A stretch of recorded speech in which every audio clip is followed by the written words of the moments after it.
people are talking more bearish than they're actually investing. Inflation will prevail above Fed goal. I don't think that far above goal. For our base case, we still think that the Fed might end somewhat below 5% policy rates. They don't want to break anything. What the Fed always wants is to see what have their actions done. The central banks have been wrong before. This is Bloomberg Surveillance with Tom Keene, Jonathan Ferro, and Lisa Abramowicz. How was Halloween? Halloween was good. I won as a swap line and survived. Well, welcome back. I'm surprised they didn't throw eggs at you. Well, they did. Live from New York City this morning. Good morning. For our audience worldwide, this is Bloomberg Surveillance with Tom Keene and Lisa Abramowicz. I'm Jonathan Ferro. Futures just about positive, up 0.9% on the S&P 500. Have you been war profiteering? I've been don't get me going. What is that about? I'm getting you going right now. We've seen all this before. My father drove a VW diesel. Way to go. OPEC 1. OPEC 2, let's go after big oil. Nothing's changed in 50 years. That was a rant. That wasn't even a concrete policy proposal. What was that yesterday evening with the president? Microeconomics, it wasn't macroeconomics, and it wasn't oil economics. And I think a huge body of people that support the president and do not support the president have common ground here. And Bramo, I'm not sure many people in this market took it too seriously. Nobody took it seriously. A windfall profit tax, talking about that with less than 2 weeks to go for the election. Basically, can't do anything about it. People saying, well, he had to come out with something after the biggest profits ever for the likes of Exxon. The question is, does it have any influence whatsoever if it's toothless, if it's basically just simply a stump speech? Right. And that's what we're going to be analyzing. Ed Morris, 2 days ago before the rant, quote, going long crude this winter looks risky. Morris has been dead on about oil under $100 a barrel. He says he's still with that. I'm not going to go into the details, but the answer is, how do you get to 100? How do you get to 125? Can you imagine the rhetoric at 125? Can we get to the good news out of Europe? They're forecasting mild weather for the month of November. Yeah. That's some good news out of Europe. So storage capacity was at a decent level coming into winter. The weather's turned out to be a little bit milder than expected. So this winter, okay. But Lisa, I think it does nothing to address next year. So this energy crisis at the moment is going nowhere fast. Especially because if you cannot build the stores, and this really is the key, right? If you cannot build the stores, what's going to help you do that if Nord Stream is not online? And if you don't necessarily have the stockpile in the U.S. of the Strategic Petroleum Reserve, to go back to that point, at what point do we refill to create a buffer? Weather matters, John. This coming Saturday, according to Google, this is in Fahrenheit, John. I'm sorry I didn't have time to go to see. Munich, low of 36 degrees on Saturday. Is that what this debate's about, or is it about the businesses of Germany? And well, we thought we'd have rolling blackouts at this point. Right. We thought we'd have industries shutting down across Europe, and we've escaped that reality. Yeah. I don't think you can escape the fact that Europe is turning lower. We still go back to the PMIs we had last week, Lisa, which were in the 40s. So let's not pretend Europe's out of a tricky situation. It's just not the worst case situation we feared maybe a couple of months ago. And if you dug underneath the CPI report yesterday out of the Eurozone, it was not just energy underpinning some of those gains. And I think that that is also not lost on people, that yes, that 10.7% headline number, people said it was stunning, right? Wow. And it was this idea that perhaps this is being fueled by energy, but it's not, because underlying that is a 6.9% or something like that was stripped out of energy, core inflation. Do you think this is the new normal? Red headlines on the weather on the Bloomberg terminal. Is that the new normal? I don't have to get used to. Forecasts on the weather. There's a war going on, and one of the summary articles I saw, John, here on the war is blackouts in Kyiv, water shortages in Kyiv, etc. There's a war going on, so you get those kind of banners. Equities right now up 0.8% on the S&P to kick off the month of November. Can't believe it's November. Honestly, absolutely ridiculous how quickly this year has gone, Tom, particularly the back half. October, just a massive month of gains in the month of October. Making it up. And, I know you don't follow the Dow, but the Dow there with all sorts of data back to an October that is a record move, second highest since the 1930s, whatever. And remember the gloom that we saw in August and September about equities coming off the June rally. Down we go. And it's not a June, I would suggest it's not a June equivalent, John. I just watched the VIX to start the data, 25.83. We're a long way from that 30 level. Major squeeze. Yields in a lot, down 9 basis points on a 10-year, 395.30. And in the FX market, euro dollar slightly positive. Why is that? Up 0.5%, 99.27. The weather, TK, the weather. The weather's better. I think the weather's better, but also I think there's some growth gloom out there. You think we're raising some of that a little bit on the margin? Away from the Fed, I think there's some growth gloom. Curve flatter, Bramo, curve flatter. I can't give a narrative to any of these daily moves. I'm not even going to try sometimes, unless it's really obvious, because right now it feels like we're just sort of dancing on the head of a pin with respect to where we are headed and when sort of we reach the bottom or some sort of capitulation. Today, the earnings do continue. This week, we are going to get almost a third of all of the earnings of the companies in the S&P 500 today. Uber comes before market. Very curious about the ride-hailing service and $20 salads that are delivered to you through them. Airbnb aftermarket, curious about travel. How much can that really hold in, given some of the crimp that you're seeing on people's household budgets? Also, we get from Pfizer, Simon Property Group, SoFi Technologies. How much are they extending some of that consumer lending, that consumer leverage right now ahead of a downturn? Devon Energy and Mondelez International. So a real nice swath of the economic outlook, particularly with respect to the consumer. We do get the Bank of England today becoming the first major central bank to actively sell some of its holdings on its balance sheet with 750 million pounds, of short-dated gilts. How much does this really affect a market that's gotten whipsawed? I was shocked that gilts are one of the best performing asset classes of October, gaining 3.9% after all of the turmoil because of some of the policy response by the Bank of England and because of what happened on the political sphere. But the gilts are still down 24% year to date. So, you know, it's a win some, lose some. And tonight at 10 a.m., we get a slew of U.S. economic data, including the ISM manufacturing for the month of October. The granular data underpinning that is going to be interesting. Do we see any potential easing in some of the supply chain constrictions that you've been seeing? And we're also getting the JOLTS job openings, Tom, you were saying about. But really, it's going to be interesting from both the labor market and the manufacturing. How much do we see some sort of softening or at least easing in the tensions to give the Fed a little bit of a breath of relief? And folks, I was sort of like PMI, so what? And Ferro taught me to watch these numbers. John, what is it? Basically 49.9 is not 50? Anything south of 50 contraction. It's like a big deal. Above 50 expansion. PMIs right now in Europe in the 40s, in China in the 40s. We, of course, look to the ISM here in America. We'll look to that a little bit later. Did you see JP Morgan last month? I was breaking down the numbers with my producer, Jamie, this morning. Up 21% in the month of October. What a rally.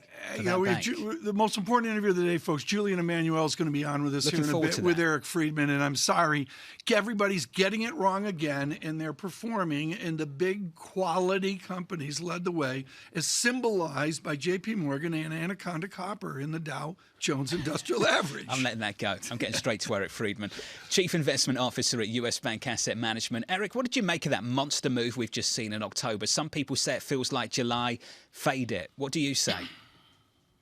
Jonathan, we're more in the faded camp. We do think that the just where volatility is right now, it's certainly implied that you can have those sorts of moves. Clearly, it was a huge move, obviously. In Tom's favor, the Dow, the best month since '76, and so look, we think that there's this natural desire right now to own stocks, that people want to say, hey, look, the bottom may be in.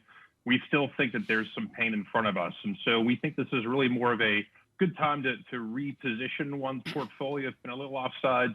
Good time to rebalance back. But again, we think this is a move to fade, not to buy into. What do revenues do? I mean, how do you quiet stodgy money, Eric? How do you handle 9.5% revenues as Julian Emmanuel models it at Evercore? That number is going to migrate in. How do you manage that with quality stocks? I think that's where you have to start, Tom, is on quality. And again, there have been plenty of times when we've emphasized that there are times to be more small cap, mid cap, more long duration growth, if you will. Now's not one of those times. So we do think that old economy is going to work. We think that if you have to be involved, which again, you should have some exposure, of course, to equities. There's plenty of reasons to be excited about areas like utilities, as well as oil. The energy space, we think, is probably one of the higher conviction ideas that we have. And so emphasizing those sorts of names we think makes sense. So again, the key thing for us, Tom, as we're thinking about maybe rotating back into tech will be when rates start to come back. And there's no guarantee we'll be back to the 2020 playbook, which was, duration comes in and tech works. We still think there's probably a little bit of evidence we have to see through earnings that CapEx is still there. We're not quite at that conclusion, but again, old economy, utilities, energy infrastructure, great places to be right now. If you like the energy companies, do you care or do you pay attention to what President Biden said last night about windfall profit taxes? We do, Lisa. I mean, there's almost been this Pavlovian response from the energy complex over the last, 15, 20 years, which is oil prices go up, You send out rigs, you go out and find, and then too much supply hits, and wash, rinse, repeat. You see the cycle continue. Now, for all the reasons, you did a great job covering this yesterday, Lisa. If you look at what ESG, if you look at activist shareholders, there's been such restraint by E&P companies to go out and find. We still think that, again, this tax, if it's viewed as a true tax on return on invested capital, there's not going to be the allowance from shareholders to let companies go out and find and start projects. So we do think that this is probably going to have the reverse impact that the White House may want, which is White House wants to lower prices. If this is meant to, again, provide another piece of evidence for activist shareholders to restrain E&P companies, this probably sends prices higher, not lower. Eric, thank you. Eric Friedman there of US Bank Asset Management. Bramo, this president on the campaign trail, I think it was in late 2019, said, I'm going to end fossil fuels. Just contributes to cultivating this environment whereby these fossil fuel companies are doing exactly what they're doing. Yeah, well, and this comes to this idea where you have politicians that want to see a transition to a green future at a time where physically that's not yet possible in the way that they want to see. The transition's taking longer than they thought that it would, so they've got to deal with the now. And the now is a very fossil fuels now. Do you remember when the former president wanted to rebuild the SPR, Tom, when crude prices were rock bottom? And the Democrats said that it was tantamount to a bailout for big oil. We got it taken out of the bill. We got to be careful here into the election season. But what I will say is we can state where's the economic foundations of some of these statements, particularly on taxation. I don't hear economists saying this is gospel. I hear politicians saying this is gospel. But we talked about it a number of months ago. Is this central planning? If this is not fair, can you tell us what percentage of our profits is fair? Do you have a number? The gentleman from West Virginia, I believe he's a Democrat this week, would suggest yes, what you just stated is true. Equity futures up 0.9% from New Senator York. Manchin. This is Bloomberg. Did I do enough Dow in that block? I think we need more. Keeping you up to date with news from around the world with the first word, I'm Lisa Mateo. Federal Reserve policymakers are expected to raise interest rates another 75 basis points at the end of a two-day meeting that begins today.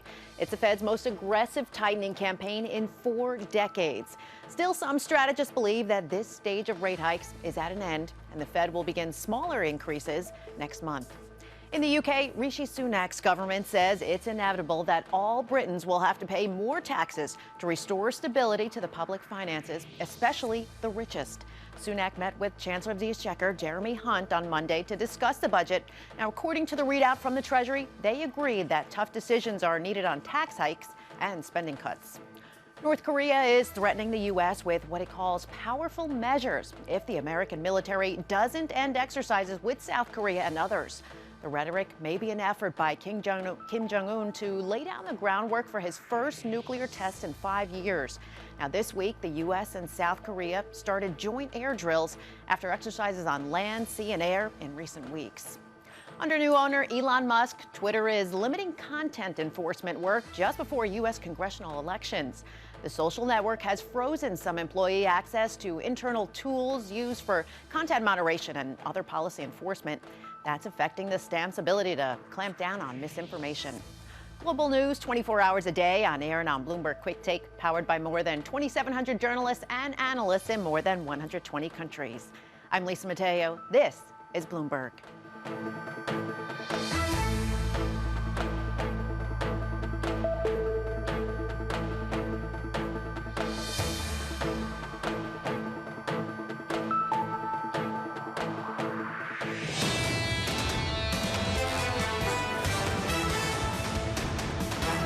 Rather than increasing their investments in America or giving American consumers a break, their excess profits are going back to their shareholders and they're buying back their stocks, so the executive pays are going to skyrocket.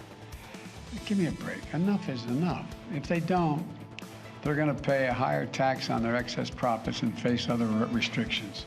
The President of the United States going after big oil yesterday evening. From New York City this morning, good morning. Equity futures up by about 8 or 9% on the S&P 500. Picking up on that story, we can head over to our good friend Manus Cranny. Morning, Manus. John, thank you very much. Yeah, joining me now is Amos Hochstein, the Special Presidential Coordinator. Amos, good to see you in Abu Dhabi.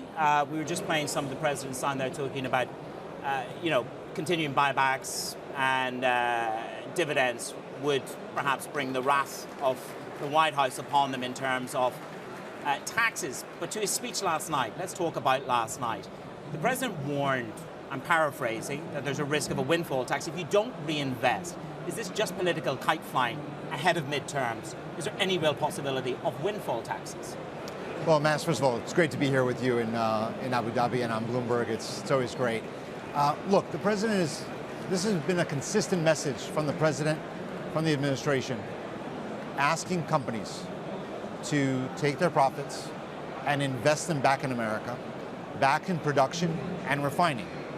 We have been experiencing elevated prices as a result of geopolitical dynamics, not because of markets, but because we have a war, a devastating war in Europe, where the perpetrator of the war is one of the largest oil producers in the world, one of the largest gas exporters in the world, and is using energy as a weapon.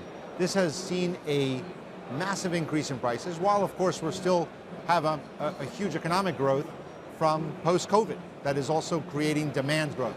So we're telling companies, make a profit, pay your shareholders. But there's a level and a limit to how much profit you can take without investing. You weren't saying that to oil companies when oil was at $20 in the United States of America. I think the point that $20 is when naturally companies don't invest. $100, $90 is naturally, historically, when companies do invest. The problem now is that they're not doing what they always used to do.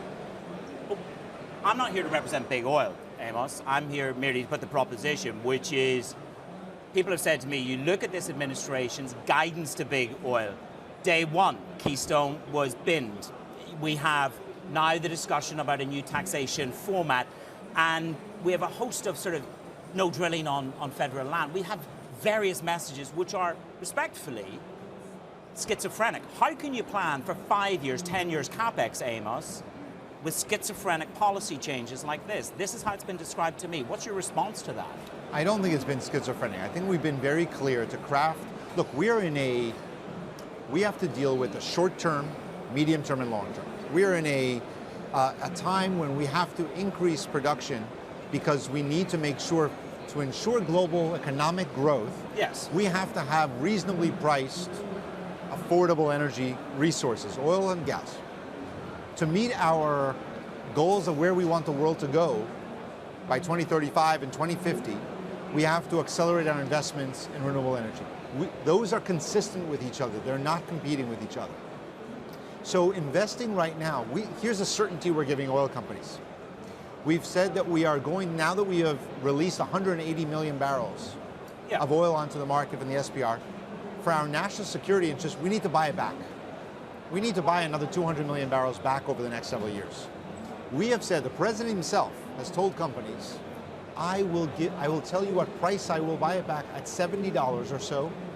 I will start buying back at large amounts. So I will provide you with certainty of price to some degree, so to answer the questions you've asked. Well, there's one way to push a market against you, and that's to tell them at what price you want to replenish the SPR. But I know it's a lengthy document, and I know it has detail. We move on, which is about the price cap from the United States of America. I think the language is an effective and a strong level. $40 to $60 is what I understand, the numbers that's in the Bloomberg stories. Do you really believe $60 is going to keep Russian oil flowing onto the market? Because the conversation I've had with everybody here, everybody's worried about the sanctions coming to bear here at home in Europe. Does $60 keep Russia oil flowing in your mind? So outside of a Bloomberg article, which I would never want to argue with Bloomberg. I think it was Treasury Secretary Yellen who indicated it was $40 to $60. No, I don't think so. We are going to set the price when we do that, and we'll announce it. I think all these numbers out there that are just rumors and leaks that I can tell you are not substantiated by reality, and people should just ignore those. I really would hope people would ignore those numbers. We've always said that our goal was to keep the Russian barrels on the market while we restrict the revenues to Russia at a point when they're using those revenues to finance the war. There's a balance here, and we have to figure that out. There's a difference in the balance between when we were at $120 a barrel versus when we were at $76 a barrel. So we are going to have to figure out, and we're doing that now, of what the right price is going to be in order to make sure that Russia is still incentivized to sell on the market, while we make sure that they're not over-profiting beyond that level. Will it be materially higher than 60? I can't tell you what the price is, because if I say anything now, they're gonna have rumors again on that. But look, we get it. We understand how the market works, and we want to make sure that our goals are achieved. Just to clarify, I deal in fact, not rumor. And with that in mind, I want to understand the potency of the price cap when it comes, because I caught up with the Indian oil minister yesterday. It's very unlikely, the speculation is, it's very unlikely India and China, two of the biggest customers out there for Russian oil, will sign up. We don't know, but given the price cap, it's a fairly impotent proposition if two of the biggest customers of Russia won't sign up. I disagree, because the country, what we're telling people, you don't have to sign up. It's not, a membership. As long as you are purchasing Russian oil at a lower price, that's what we want to achieve. Okay. You have a market price of Brent. Everybody negotiates. You know that nobody buys strictly Brent. There's all kinds of negotiations. Do you really believe that India and China are not going to be negotiating and are not already? We know that Russian oil is not selling at Brent right now. No, it's selling at a discount. So it's just about how much of a discount. Okay, well, let's see what you produce. You're here in ADIPEC. How would you describe Saudi-US relations at the moment? Are they broken? Are they fractured? What is the word that describes it at the moment? Well, I think people attach too much to the drama of things and the soap opera of things. Saudi Arabia and the United States have had an 80-year relationship. We've had some ups, we've had some downs. We usually come back from the up. We have a broad range of interests, from security to economic. We had a significant disagreement that I don't shy away from that. We had a disagreement about the OPEC decision. We think it was a mistake to announce a cut of 2 million barrels. But we continue to talk to them, and we're going to continue to have a relationship that serves our interests. We're just going to have to evaluate how that best works in all ways. The last time you were in the region, you left here. Did you leave here? Did you leave Saudi Arabia with a conviction and a solid belief that you were going to get more oil on the market from the Saudis? Were you misguided? Did you walk away with that belief? Clarify for us today.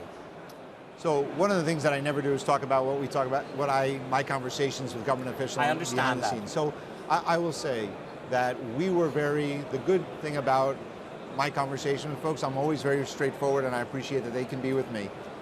They knew that we believe that a cut right now in this environment, under these conditions, was not good for the global economy. It was not good for their consumers. It's not good for our economy and consumers.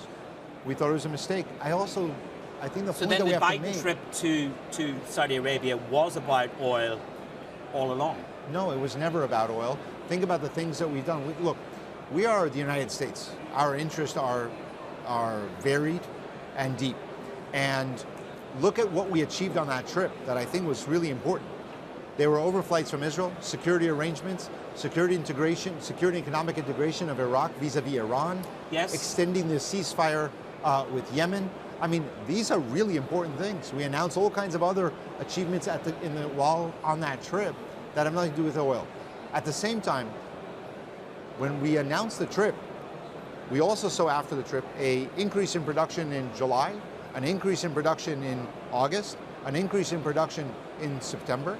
But come on, Saudi in August had its highest production levels. Amos, respectfully, it was a shock, and it provoked immediate press releases in the news conference I was in Vienna that night. The question the market wants to know is, how serious is the White House about a retaliation?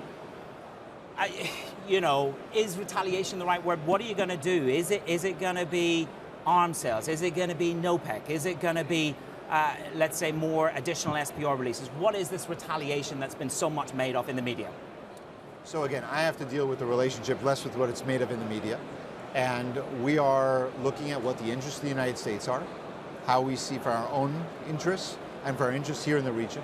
We have very strong interests here in the Gulf across the board, with UAE, with Saudi, with the rest of the region.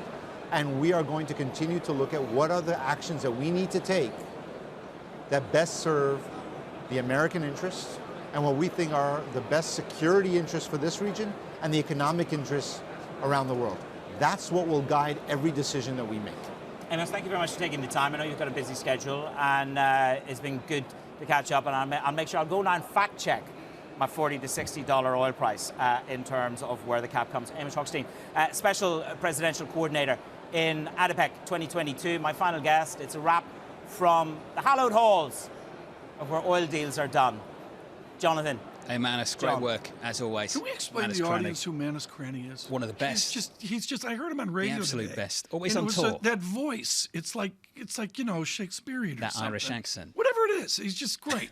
He's just for Would those... you like to talk about the content of that conversation? Yeah, I would. I've never heard it. I have never, ever, ever heard this. And I want to hear from Curry, Morse, Blanche. You had Emery Descent on maybe yesterday on my sabbatical. Yeah. I want to hear from adults about what I'm hearing, which is politicians talking price theory of oil. You have to enjoy losing money on oil, as I have enjoyed, to understand how bad that And on is. capital return programs as well, Tom, the difference between rhetoric and policy. If you're going to sit there and say there's a limit, what's the level? What's the limit? What's the percentage that you think is right to distribute the capital returns back to shareholders, and what is wrong? And that's the difference between rhetoric and real policy. Futures right now positive from New York. This is Bloomberg.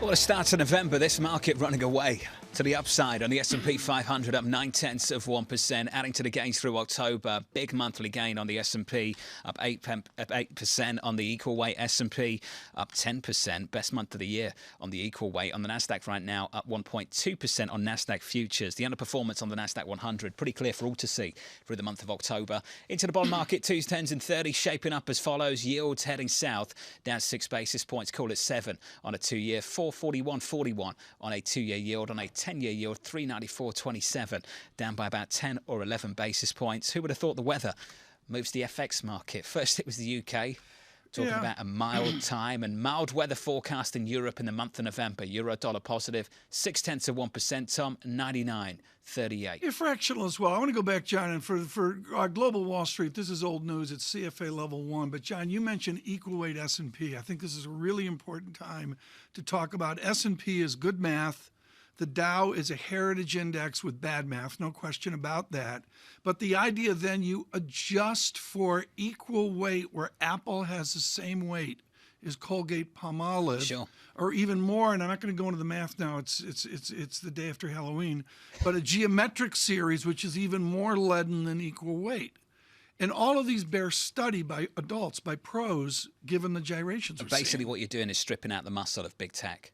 To look at the S&P 500 and the average stock within it and the average stock performance. And the fact of the matter is, even though big tech in some places got hammered, it didn't bleed. I go one step further, the small caps through the month of October, Tom, 11% on the Russell, Russell 2000. Really impressive. You can call it a squeeze, maybe a bear market rally, but it's there for all to see. Lord Calvasine, RBC, leading the way on that. John, there's a headline. It's roll up 2023 J&J to buy Abiomed for $380. I don't know anything about it. We'll learn about it and give you the news on that. Right now, we are going to learn from Freya Beamish, chief economist at TS Lombard. Freya, I'm going to notice that the Bloomberg Financial Conditions Index for the United States comes in. It moves from restrictive to a more accommodative study. Now, is this Fed going into a Fed meeting with a more accommodative tone that they have to adjust to? I think that there's a clear case to make that the outside of the Fed, that we're getting the sort of stage one of the pivot. I'm not sure we're quite there yet in terms of the Fed, and I think we just come back to the argument that the actual demand supply mismatch at base in the U.S. economy is still there to be worked out. I think there's this sort of, we're getting to that stage in the hiking cycle where people are sort of thinking about, are we going to get an overshoot in the Fed? And I think it's a false dichotomy, really, because for one thing, there needs to be a recession for the Fed to actually hit its inflation target, and I don't think we'll actually ever come back sustainably to that 2%. I think the end game here is that we'll have a higher inflation target. But to kind of be moving in the right direction, we have to get the unemployment rate above 4.5%. So that's one thing, that the kind of the euphemism of there has to be below trend growth. What that actually means is there has to be a recession. Freya, let's go off Phillips curve here. Ben Emmons with a smart note this morning, folks, saying we haven't met the conditions for a pivot yet. Freya Beamish, with that said, you stated they have to move the unemployment rate up. Do they have the capability to move the unemployment rate up? This is why it's taking so long, because we're in a very different cycle here with regards to the balance sheet. In previous cycles, the Fed was able to slow the economy down through the liability side of the private sector balance sheet, because there was that leverage there. There hasn't been a credit cycle in the 2010s. The credit cycle has been in China. The asset cycle has been in the US as a result of, if you like, the lack of the wage growth driver in developed markets, the lack of the credit driver. The result of that is that the monetary policy has been very loose. The result of that has been that there's been an asset cycle. It's been very good for the price of assets. But how do you then move from a situation where there isn't leverage to slowing the economy down? The ways in which the Fed policy affects the economy is muted. And then on top of that, you still have the overhang of the massive fiscal stimulus and the accumulation of price gains over the course of the pandemic that is still kind of sitting there in the real economy. And that sort of desensitizes the real economy to the tightening that the Fed is trying to embark upon. So they need to get unemployment above that 4.5% level. And the idea that they're just going to hit that 4.5% and then sort of move sideways is very unlikely. Partly because it needs to go above the 4.5% actually to bring the inflation target back down again, but also because they don't know how far they have to go. So it's easy for us all to say, looking back at the 70s or looking back at previous hiking cycles, that the Fed has overshot in hindsight. Yeah. But particularly in this cycle where there's so much uncertainty, they're feeling their way. They don't know how far, and they want to err on the side of dealing with inflation. So the likelihood of an overshoot, if you want to call it that, is quite strong. What you're saying is incredibly important, Freya, which is this idea that the economy is less sensitive to rate hikes, to monetary policy. So they have to go further than naturally would be perhaps the levels that people would expect. What about the other side, where inflation is coming from? And I point to the 10.7% CPI figure in Europe. How much is due to a weaker euro? How much is due to imported inflation driven in part by the Federal Reserve? I think a great deal. It's almost like a role reversal from what happened in the 70s, where it was the Bundesbank that was exporting the inflation, and it was the shoe was very much on the other foot. This time around, it's the US that has the imbalance in demand and supply, both in the goods market and in the labor market. And in Europe, we see some evidence of that. We can't dismiss it and say it's all imported inflation. The IMF had a good chart recently looking at the sort of the residuals of various regressions of inflation and trying to see whether that could be explained by kind of shortages in inputs and labor costs. And there is a relationship there. So we're not dismissing any kind of building heat within Europe. And I think globally, there is a key change which relates back to the value of Chinese labor and that allows wage growth to move faster. But the bulk of it has been imported inflation and the impact of this energy shock and food price shock. And we kind of said at the time when these shocks were coming through, it's going to take 12 to 18 months for this to pass through the system. And in that period, we're just not going to know what the actual drivers are. Good luck decomposing it. Well, yeah, and I want to pick up, though, on the point that you mentioned about Chinese labor, right? The bigger context that leaves some people, including, I believe, yourself, saying that perhaps we'll have to have a higher inflation target for a bit longer simply because of some of the sort of inflationary forces, including deglobalization or regional globalization, a move away from Chinese labor that's cheap. How much is that underpinning it, and what is appropriate inflation target over the next 5 to 10 years in the developed world as a result of some of these macro forces?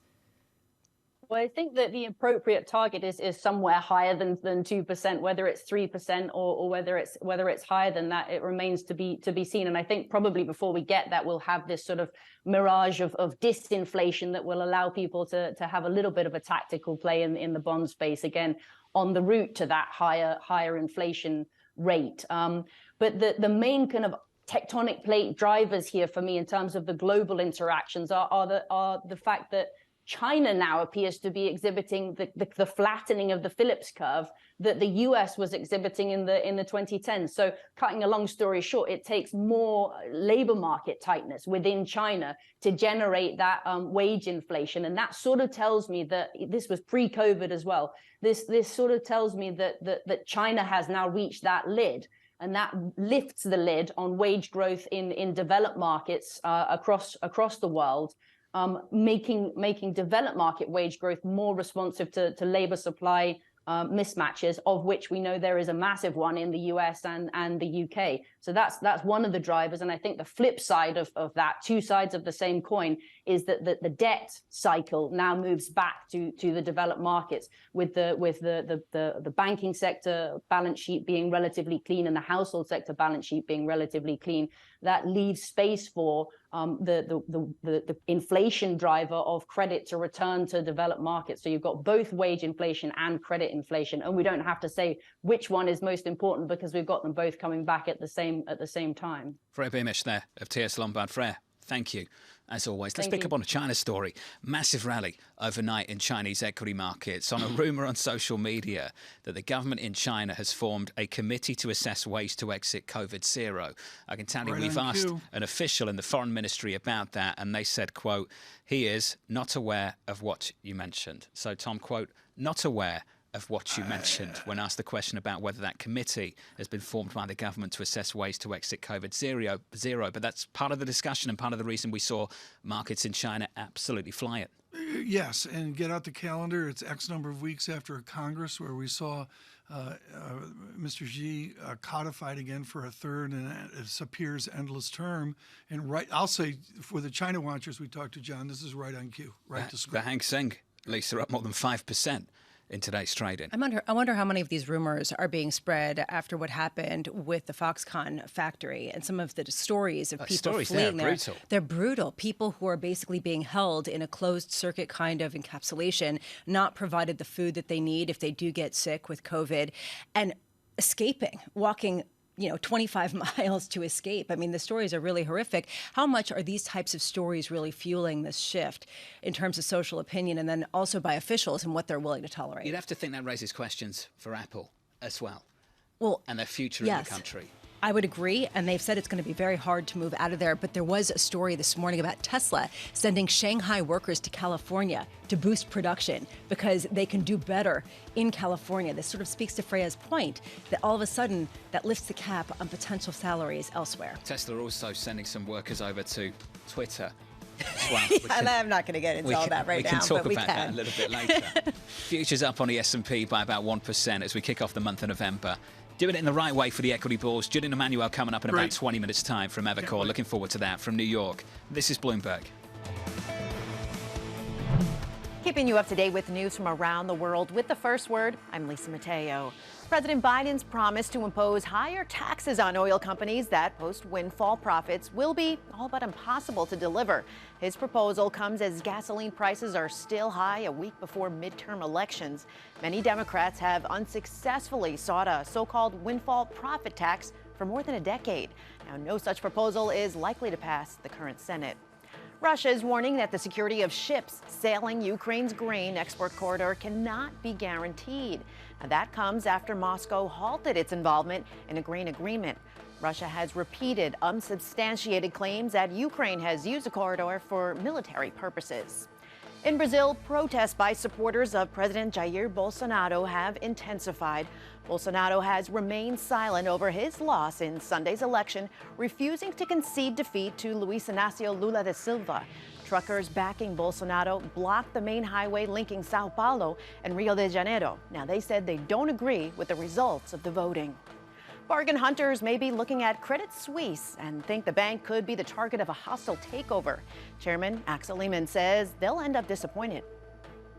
we are going to, to strive again.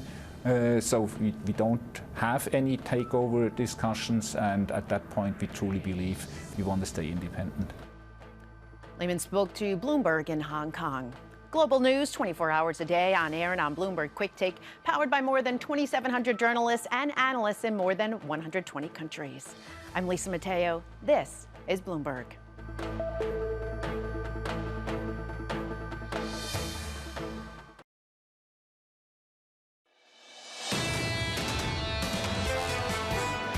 Here's a certainty we're giving oil companies. We have released 180 million barrels of oil onto the market from the SPR. For our national security interest, we need to buy it back. We need to buy another 200 million barrels back over the next several years. We have said, the president himself has told companies, I will tell you what price I will buy it back at $70 or so. I will start buying back at large amounts. Alice Hochstein there, the special presidential cohort from New York City this morning. Good morning. Equity futures up by almost 1% on the S&P 500. Quite a tidy rally to kick off November off the back of some big gains in October. Futures higher on the S&P. Yields a whole lot lower, down almost 10 basis points on a 10-year, 394.68. That bears watching. In the FX market, euro dollar 99.34, up a half of 1%. And it's a story of the moment, isn't it, TK? 87.94 on crude, up by 1.6%. I work off Brent crude because of the war, 94.37. I'm going to call that $2 down from the latest uproar and $24 or so down from where we were, what seems long ago and far away. Short term, 1 week out, and we will be in Washington. Anne-Marie Horton joins us, of course, our Bloomberg Washington correspondent. Anne-Marie, I just went out and looked. In Pennsylvania, manufactures 13,000 barrels of oil per day. How did the president's comments not play in Texas or Oklahoma? They're forever and gone Republican. How did his comments play from Scranton to Pittsburgh? Well, Tom, you can really make the argument that he came out and made these comments because we're a week out from the midterm elections. And the Wall Street Journal this weekend really made a valid point, which is the fact that gasoline prices have dictated the president's approval rating. So gasoline prices go up, the president's approval rating goes down. So this was really a political speech. It was short-sighted when it comes to the policy, because we all know that Congress is not going to be able to enact a windfall tax. They actually flirted with this idea months ago, wasn't able to get through. This Congress wasn't able to carry the Kerry loophole when the Democrats were able to pass legislation and they have control of the Senate and the House. There's no way they're going to be able to pass a windfall tax. What the president was trying to do, though, was off of these mega high earnings. I mean, just look at Exxon alone. $7 million an hour is what their profit ended up being. He's using this at a point to scapegoat the oil companies and point blame for the fact that Americans, for the past few months, were dealing with higher energy costs. So what are the policy options for the administration? What are the viable, realistic policy options available? Well, the president said yesterday he's calling on this tax. As I mentioned, that's likely not going to be possible. Another issue that a policy has been floated was to basically have an export ban of fossil fuel products, not crude, but actual products like gasoline, diesel, etc. And, the timing of this speech is not just so interesting because of the midterm election. It's interesting because we're going into the winter, and something that's not really making the front page news the way your local gasoline price is going up or down is the fact that this nation right now is incredibly low on diesel stockpiles. And there are some places that are even dealing with emergency measures when it comes to diesel. So, Jonathan, I mentioned this because another policy they might be doing is something to do with stockpiles and asking private companies to increase their stockpiles, especially on the East Coast. Lisa, Steve Schork absolutely nailed this call. Yeah, people have been lights out. Yeah, people have been talking about diesel for a while, and the concern especially having to do with heating homes heading into a winter where we still haven't heard the meteorologists come out and prognosticate quite yet about the U.S. winter and how much it's going to be colder or warmer than people expected. How much the Republicans proposing on the other side? I mean, how much is the main linchpin of the Republican talking point? We're better than them because we're not in power, but also really a restriction in terms of exports, that being front and foremost, perhaps a bid to remove some of the aid to Ukraine, remove some of the presence with respect to sanctions? Well, I think when it comes to the Republicans, something that they really hammer the administration on is the fact that, and Jonathan mentioned this earlier, the president ran on a campaign that he wanted to put an end to fossil fuels. And the Republicans are saying is, okay, you can tax them, or you can make an incentive for these companies to boost more production. When it comes to aid for Ukraine, Lisa, you know, right now, at the moment, there is still a majority of bipartisan support of supporting Ukraine. But, you know, we've been talking about for weeks that there are a little bit of questions coming from the likes of Kevin McCarthy saying there's not going to be a, quote, blank check for Ukraine. Then, of course, we had that progressive Democrat letter that was then retracted. But that was really outlining the fact that if tens of billions of dollars are going over, maybe it should also mirror a concern down the road. And this even means with Russia that at some point there will be a diplomatic path forward. MH, I want to go back to a letter that was written by Democratic senators to the former president in March 2020. And I want to bring you a quote from it as well. Here's one quote from it, and you can all find that letter. It's available online from Senator Markey and others as well. This is how it reads. I'll read it as follows. And it truly is. To go back over this is just shocking. The increasing affordability and prevalence of renewable energy technology provides a cleaner, cheaper alternative to oil, illustrating the recklessness of investing taxpayer money in what will likely become stranded assets. Can we just go over that again? Illustrating the recklessness of investing taxpayer money in what will likely become stranded assets. At the time, the former administration wanted to refill the SPR. Anne-Marie, at the time, you had Democrats telling the former administration that any investment of taxpayer money into the oil patch was reckless because they would become stranded assets. Now, why is it not right to hand that money back over to shareholders? Because aren't they basically agreeing with the Democratic senators of 2 years ago? Well, they are, and this is the big debate and the pushback and the criticism you'll get from the industry. You are running and you verbally talk about and socialize and running campaigns on the fact that you want to get rid of our industry. And now you're asking us to produce more. And what oil industry will say is that you cannot just overnight have more refineries or overnight produce more oil. This takes years, months, sometimes decades long of planning. And what the administration's entire communications towards the industry has been, at some point, we want to transition and we don't want your assets anymore. And actually, Jonathan, even there's some who say that, well, if there's higher oil prices and there's market demand, maybe then more people buy EVs. Isn't that what the administration wants?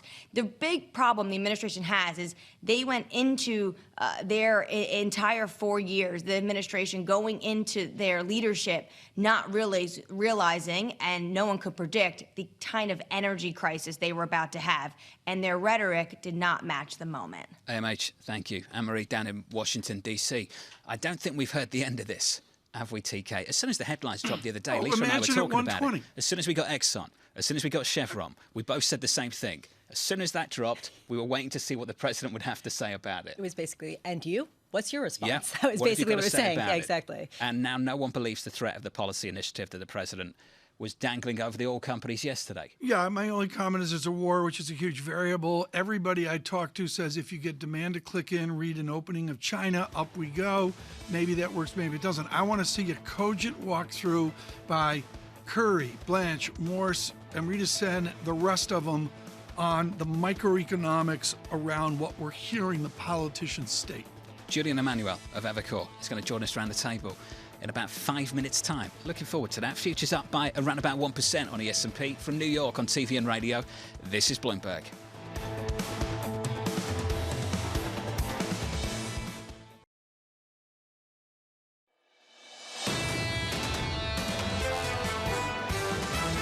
People are talking more bearish than they're actually investing. Inflation will prevail above Fed goal. I don't think that far above goal. For our base case, we still think that the Fed might end somewhat below 5% policy rates. They don't want to break anything. What the Fed always wants is to see what have their actions done. The central banks have been wrong before. This is Bloomberg Surveillance with Tom Keene, Jonathan Ferro, and Lisa Abramowicz. You know, we've gone the whole hour without saying step down. Not once. I don't even think Was I've it said the slow Federal down or Reserve step once down? either. Ben Well, Emmons I haven't said said the slow Fed down. once either. On the record, you're the one who first brought it up. So if you're just tuning in on Bloomberg Radio, you missed it. From New York City this morning, good morning, good morning. For our audience worldwide on TV and radio with Tom Keene and Lisa Abramowicz, I'm Jonathan Ferro, counting you down to a Fed decision and all that step-down chat. Futures up 9/10 on the S&P. TK, what a rally we saw in October. It spills over to November this morning. Confounding the gloom crew, the equity market's up. I think there's too much made of the Dow, big month and all that, quality, big caps. Wait, hold on a second. What? Who's making what of the Dow? No, I think everybody in the zeitgeist, I'm Dow first, but everybody in the zeitgeist is way overemphasizing an historic month for the Dow, and the real news is the underperformers lifted as well. Okay. It wasn't just the Dow. You mentioned small cap up, even the NASDAQ with a lift. The Dow out to 33,007 on futures this morning. Julian Emanuel knows all that matters is the Dow. Julian's alongside us. Julian, just quickly, do you even have a Dow forecast year-end? We don't, but I'll tell you, my father-in-law worships the Dow. There you go. There we go. Do you offer him a private forecast just for him? Anytime. Futures right now on the S&P up 8 or 9/10%. Let's rip through the price action. Yields lower by 9 or 10 basis points on a 10-year, 395.10 on a 10-year yield. We'll talk about the weather in Europe, and I tell you, it's a bright spot. The weather forecast for November, a milder November for the Europeans. Euro-dollar 99.34, up 0.5%. And the controversy, TK, in the oil patch right now, 87.90 on crude, up by 1.6%. And a president that sounded fiery yesterday evening. It becomes the domestic politics, and there's different oil discussions right now. Right now in Kyiv and in Ukraine, it's survival of being dark, being without water, being cold, even in the 40-degree weather. Here, it's a different story. And I go back to what I mentioned to Anne-Marie Horton. I didn't know this. Pennsylvania is still, Pennsylvania was oil. Rockefeller and over into Ohio, John Hay and Cleveland. And the answer is they still do 13,000 barrels a day. How does his rhetoric play in the Pennsylvanias of the world, frankly, in Nevada? Just bring up fracking in that debate. Yeah. Over in Pennsylvania. Very, very different conversation. Brent crude with a 94 handle, Lisa. The oil patch, a big discussion for us later. Very much so, and we are getting a slew of earnings today and throughout the week from the oil patch. So we'll parse through those to see just what the earnings are, what the blowback is, and honestly, what the investment is at a time where people are saying we really need that to be sustainable over the short term, even medium term, before we get to some sort of greener future. Today, the earnings that have been dropping, Uber just came out and actually beat expectations, although did put out a projection for the fourth quarter that was disappointing. Those shares surging more than 9%. And if you dig into some of the release, it's interesting to hear about how the actual driver base increased dramatically, and they went back up to volumes going back to 2019. This highlights that people still have money to spend, whether it's ride sharing, whether it's on food delivery. Airbnb will be reporting after the bell, as well as a slew of other earnings. We're going to be hearing from SoFi Technologies, how much consumer lending is happening as the economy is still good. Simon Property Group, Devon Energy talking about the shale patch, Mondelez International, a whole swath, about a third of the S&P 500 reporting this week. Today, the Bank of England will become the first major central bank to actively sell sovereign bonds held on its balance sheet, about 750 million pounds of short-dated gilts. What an effect will that actually have on two-year gilts that have been completely hinged to whatever fiscal projection they have from Rishi Sunak, as well as what the Bank of England does on Thursday. And at 10 a.m., U.S. ISM manufacturing for October, construction spending, and JOLTS job openings data, John, all coming out. ISM manufacturing, it's expected to come in around that 50 level, right, which doesn't mean a contraction or an expansion. If it comes in below that, what does that mean? And if it comes in above that, how do people grapple with the potential for supply chain disruption starting to ease a little bit, manufacturing actually seeing a bit of recovery at a time when perhaps that's not what people want to see with respect to the Fed and their policy? Hey, Lisa, thank you. Looking forward to the data a little bit later this morning. Does Devon Energy whisper their earnings this morning on the call, Tom? Just say it really, really quietly.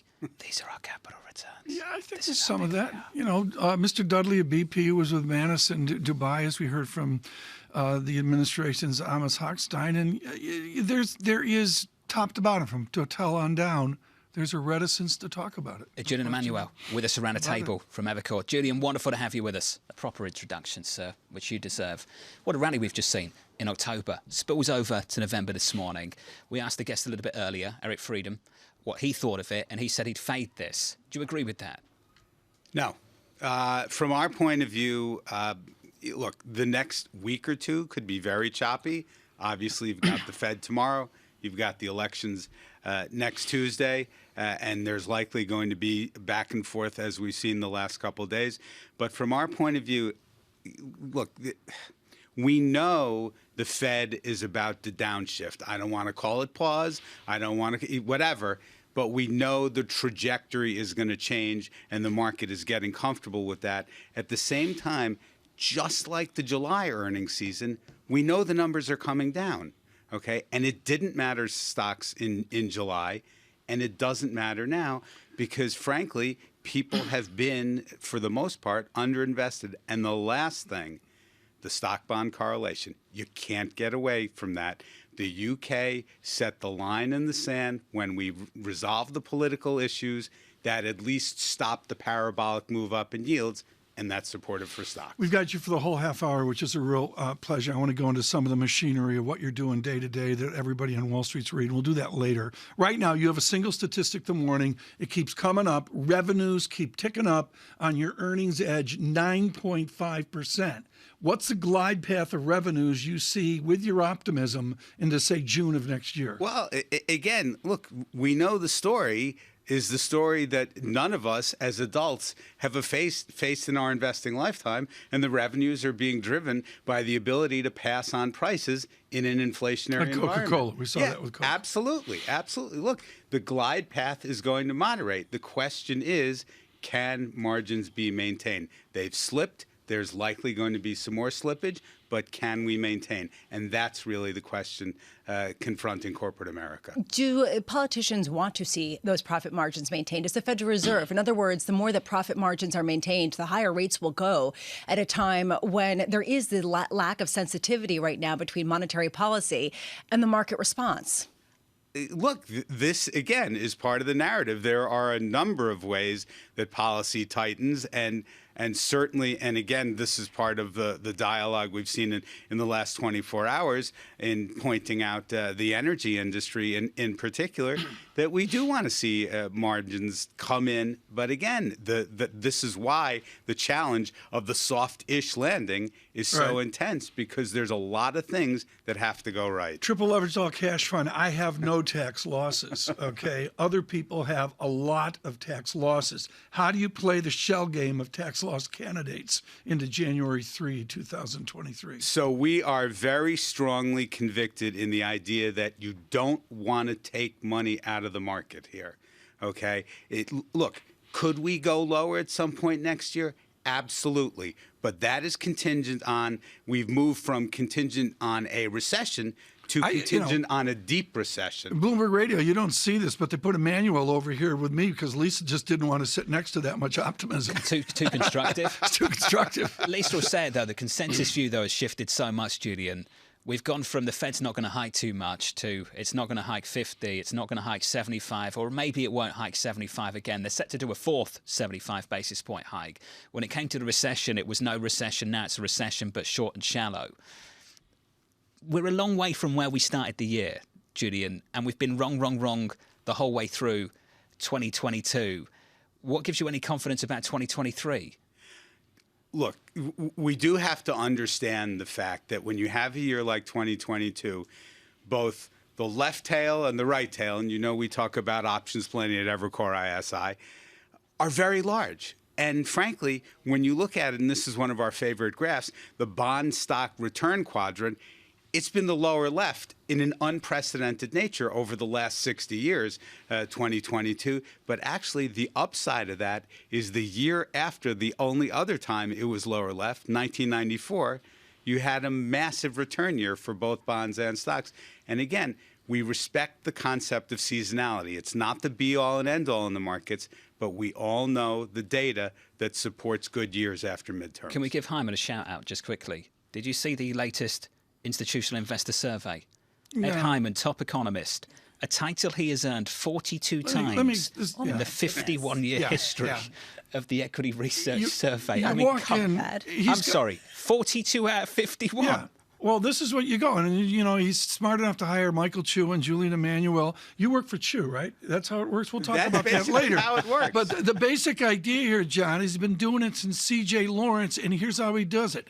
Granularity. No one is as granular is Edward Hyman. He's got a black pencil. He's ruined 3 of his light gray suits. He's got the Sharpie thing going. He ruins like 3 suits. He uses a Sharpie. Uses a black Sharpie on his note. That's the secret. And he's got he's looking at railroad crossings in Kansas City. This is value add. This is real value add. You just take a Sharpie and you talk about railroad crossings and you get number 1. Secrets. Yeah, exactly. I had a deal once. I had a deal once, and I had a paragraph on page 42 that said if I didn't get Ed Hyman's literature, I wouldn't work there. I was trying to give Ed a proper shout out, and you just went on a rant about pencils and Sharpies. Julian, I'm pleased to say you're going to stick with us. Julian Emmanuel of Epicor. Like, I'm not sure if I am. Stand around the table with us.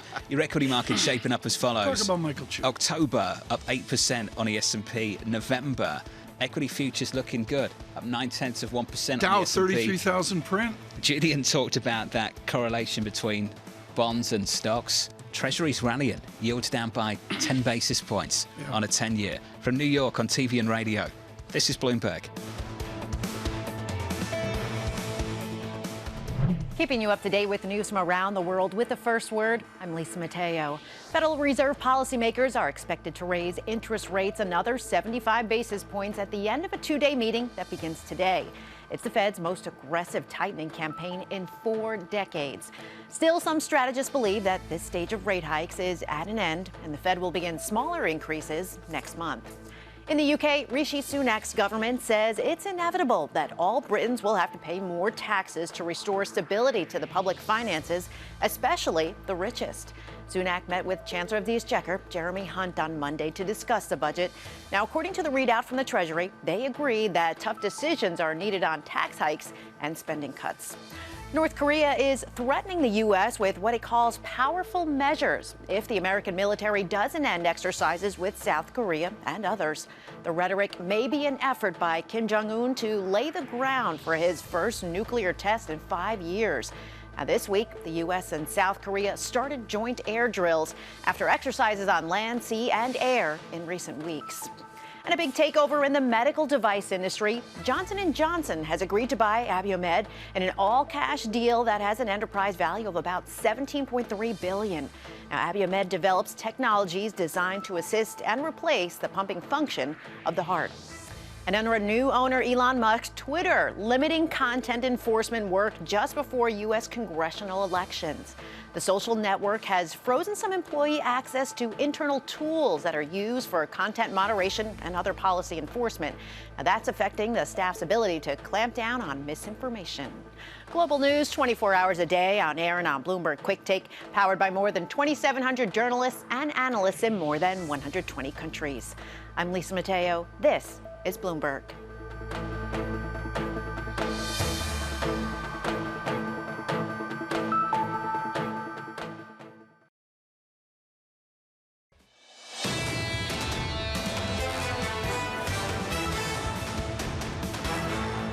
We've never had a recession where jobs were growing, so if jobs continue to grow, we're not in recession, yet it's still the case that the Fed policy works with a lag, so if they keep raising the interest rates like this, eventually we are going to see a significant slowdown. Austin Goolsbee there, the former chairman of the Council of Economic Advisors from New York City, counting you down to the opening bell to kick off a trading month of November with equities positive on the S&P once again. Big month of October, futures up by 0.8% on the S&P, and the bond market yields lower by 10 basis points, 394.48. The weather better, milder in Europe. That's the forecast for November. Euro dollar 99.29, up 0.5% there, and just a massive rip-roaring rally over in China. Rumours going around on social media that the government was putting together, forming a committee to assess ways to exit COVID-0. We asked one official Did anybody in say the Chinese science? Foreign Ministry, and that official said he's, quote, not aware of what you mentioned. So that's where we're at with Chinese equities right now. And Tom, they had a massive move in today's session. Yeah, of course, off a really difficult time here. Renminbi 7.26 yuan per dollar. I'm going to digress here with Julian Emmanuel, Chief Equity and Quantitative Strategist at Evercore ISI. John Ferro and Lisa Abramowicz want to do the market talk. I want to do, for Global Wall Street right now, the brilliance of how sausage gets made. And of course, this is under the guise of Ed Hyman, the giant in economics at his ISI. Julian Emanuel, you show up, you do the media turn, smile and all that, while Michael Chu and his team is back at Evercore ISI on Park Avenue grinding away. How do guys like you do what you do with animals like Michael Chu? Well, basically, it's like everything else. It's football. It's the financial industry. It's politics. It's whatever. You have to have a great team. And you're only as good as your weakest link on the team. And frankly, it's sort of, you cook the soup, you come up with ideas, and you think about how to execute them. And fortunately, we've got a terrific platform. Do you guys argue a lot about the market view, or are you like the dictator that says this is what we believe? No. You have to take in opinions and viewpoints. And I will tell you that working with people younger than I am, and look, the last 2.5 years, right. If we don't learn from millennials, you've missed a lot because the perspective is different. Let's think about it this way. We are affecting politics. We're affecting world outcomes on Twitter 24/7. Okay, let's get it back on the rails of the surveillance conversation. Sure. We now have a risk-free rate. Taleb says the gravity's returned to the market. Do the young Turks like Michael Chu have any understanding of what's coming with the new risk-free rate? Actually, surprisingly, the metamorphosis is much quicker and much more profound than I would have thought. And I think that also explains why the retail investor stays engaged. And something that we're seeing that's different now is this transition from simply owning stocks to actually owning call options plus cash. So you've got your leverage, and then you put your cash, and you're getting 3+% on it, which is why the markets are supported in a manner of speaking. So people have been coming on the show all year and been saying it's time for stock picking, right? Because of exactly what you've been saying. Time for bond picking. And then I was looking at the returns, and bond funds that were actively managed have underperformed by the greatest margin for years when you take a look at the broad bond index. So why has that been so difficult if it does seem clear cut that there are certain secular trends that make certain stock picking successful? Well, I think you have to disaggregate stocks and bonds here, because what we've seen is actually in this environment, the VIX is lower than we might have anticipated on balance for a down 25. You never spiked over 40, whereas the Treasury volatility index has been at the all-time highs for a long time. It's been much more destabilizing in terms of liquidity and in terms of, again, security selection at the bond level. That's going to dissipate. So when you talk about the gravity being back in the market, as Tom was saying, are there areas that are just not going to come back in the same kind of way? And I point to big tech, right? This question of whether we just witnessed the big expansion and deflation of a tech bubble that is not going to drive the economy in the same kind of way. It's not a bubble. This is not like 2000. However, when you think about it, over the last 10 years, we've gotten to this point where the returns were driven by a handful of stocks, FANG Plus, whatever, which got to maxed out at almost 25% of the way to the S&P 500. What's likely going to happen is that, and you've seen it from time to time in components of FANG, they just go sideways while earnings catch up to valuation, and then they make the next leg higher. Long term, those are still secular growers. They're just not going to prop the market to the extent that they have. And this raises a question about, again, the idea of risk-free rate actually being something, right? You actually have a real yield in a way, and people could argue over whether you actually do or not, but at least when you take a look at some of the metrics that are traditionally looked at, how much does that eliminate buybacks and some of the financial engineering that supported the stock market for so many years? How does that kind of bleed into valuations? Well, it certainly, it's going to change the discourse between how companies allocate their capital, but you're still in an environment where the good companies in particular, and that has bifurcated to a greater extent this year, are throwing off tons and tons of cash. Buybacks are not going to disappear. It's just going to be a weapon that's probably going to be deployed more judiciously, let's say, and where you're actually going to return to a strategy of buying low and buying less high. And get you in trouble politically. Down in D.C., apparently, if you're in the oil patch.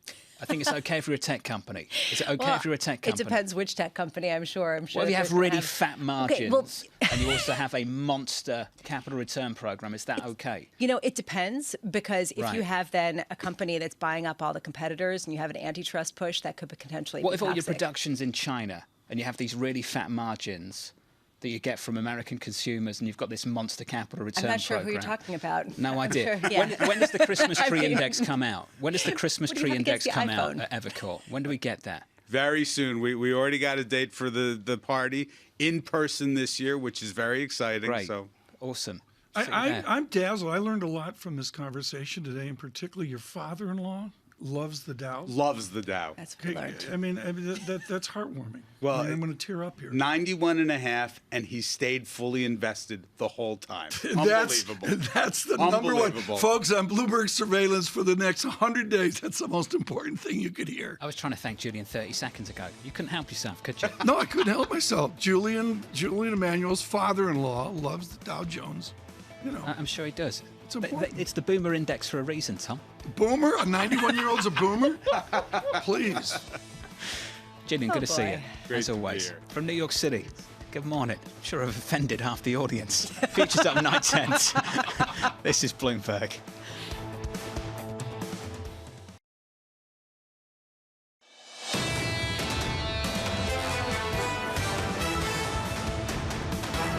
Two hours away from the opening bell, equity futures positive across the board here on the S&P, on the Nasdaq, on the Russell. I'm sure the Dow is too. Futures up by 0.9% on the S&P 500. What a run we saw in October, up 8%, just clear underperformance from the Nasdaq. The Nasdaq 100 up almost 4%. The Russell, the small caps, up 11%. Biggest monthly gain on the small caps going back to November 2020. What a run. In the bond market, guess where bonds are?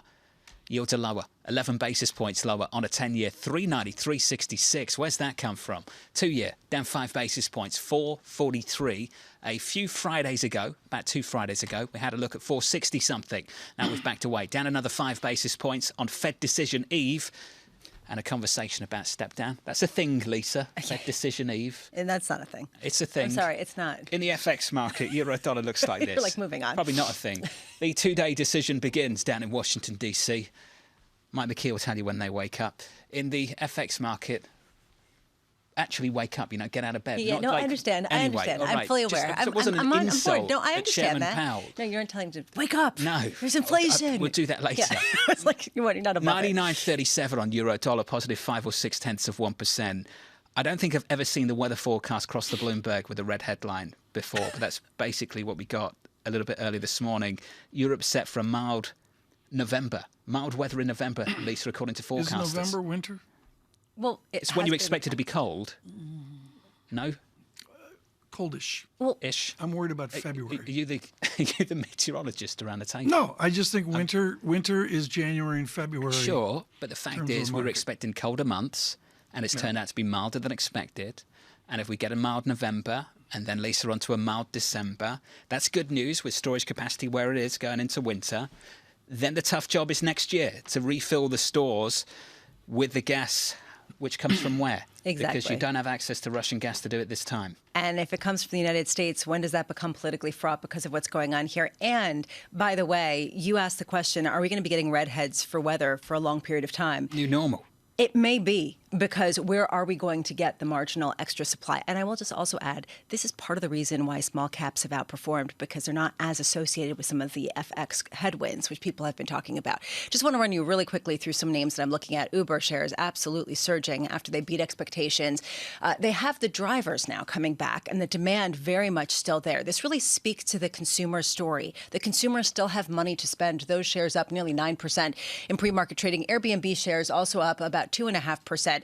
Mind you, both of these shares are down about 36% by the end of yesterday through the full year. So this isn't exactly a massive restaking of their claim and their valuation, but still, this idea of resilience in stocks that have been really beaten up. They report earnings after the bell. Las Vegas Sands is surging after China announced an e-visa system for Chinese tourists to travel to Macau. And there's just loosening up in general in China, or the rumors of it. And that's why you're seeing the ADRs of a number of Chinese companies, Alibaba, Alibaba, as well as Bilibili, which is a software company or some kind of gaming company. I'm killing it. And Yum China, which to me I think is really interesting at a time when, basically they've had this situation with China Zero, rumors that China Zero might get abandoned. There might be starting to talk about some exit strategy, things flying, officials come out, disregard, doesn't really matter. I think that's interesting. I have the same thing with Jamie every single morning. What? My producer in the Open. He'll pick out a stock and I'll be like, yeah, what does it do? Yeah. But Bilibili, I've never heard of that. I know. Well, I looked it up. I saw that it was moving. And please, you checked. And of course I check. This is interesting to me. They are online entertainment services, genres and media formats, videos, live broadcast, mobile games, animation. Cool. I thought you'd be really into that. No, I'm impressed. I'm with John. JP Morgan's a moonshot. What's it mean? Oh, Tom, up 20%, something like that in October. That's just a monster move. Billy. Bramo went there. Okay, saving us right now in I like foreign Billy exchange. Jane Foley will join us now with Robert. No, I don't actually like it. Let's be clear. Like the company? It's just fun to say the name Billy. Say it. It's fun. What? All right, let's move on. Jane's laughing at us. Please, let's move on. I would. Royal Dutch Shell is maybe just as fun to say. Jane Foley with us now, head of foreign exchange strategy. Jane, I did a fancy log study on the Bloomberg on Chinese yuan, USD, CNY. And if you extrapolate it out on this moonshot of weakness, you get to 8 yuan in the summer of next year. Can you go through that exercise? Can you extrapolate out some of these beleaguered EM currencies, and particularly China? Well, again, the news that you were just referring to, will they pull out of COVID zero or not? Well, that's going to have a big leaning really on the market's expectations for growth in China and therefore on the value of the renminbi, because we all know that Chinese growth this year is really disappointing, and we all know that, of course, a weakened economy means a weakened exchange rate. So those two things are really, really aligned. But, for many of the EM currencies or the economies, I think it really depends whether or not we're talking about commodities exporters, commodities importers, and certainly the ones that have been really struck by the energy crisis are really in some dire straits, or the food price crisis for many EM. Right. And, there is some degree of a doom loop for many of these now, and that's going to be really tough to break. And of course, I think we've talked about before, if you can look at the doom loop for emerging markets as their fundamentals keep on driving them lower, and that, of course, refers to that feedback loop with respect to the dollar too. People keep on holding the dollar instead. Let's go to first principles off a Fed meeting tomorrow, and folks will have our coverage very dollar-centric. Jane Foley, can central banks manage a dollar turnaround? Well, I think central banks would like a dollar turnaround. I mean, there has been keeping up with the Joneses to some extent, and that's not just in EM. And we saw the emerging market central banks start hiking interest rates really before G10 in many cases. And of course, you look at the Bank of England, you look at the ECB, next time they go, I mean, the Bank of England obviously this week, but next time they go, they could be hiking into an interest rate hike into a recession. That's not something they want, and they don't really want to be doing 75 basis points, even 50 basis points into a recession. But of course, as long as the Fed does large increments, then because of the impact or the potential impact on their currencies, that really keeps alive the possibility that they may have to go by large increments too, which crushes demand. This isn't just about a doom loop for EM, it's happening here too. It crushes demand even more, which is clearly not what you want when you've got energy prices crushing demand as well. So if the Fed were to ease up, I think it would be a relief to a huge amount of economies around the world. Okay, so if there is a step down, does that mean that we've seen peak dollar? Well, not necessarily. And this is the interesting thing, because the dollar is a safe haven, the dollar also reacts to slower world growth. And so, I still come back to the question, until you can really answer, what else are you going to buy if it's not the dollar? Until you can really say, I really want to go and buy risky assets. I want to go back into EM, or, I'm confident in the euro. Until you can answer those questions, I think the dollar retains a fair amount of strength. And, with respect to the euro, yes, energy prices have come lower in October, and that's great news.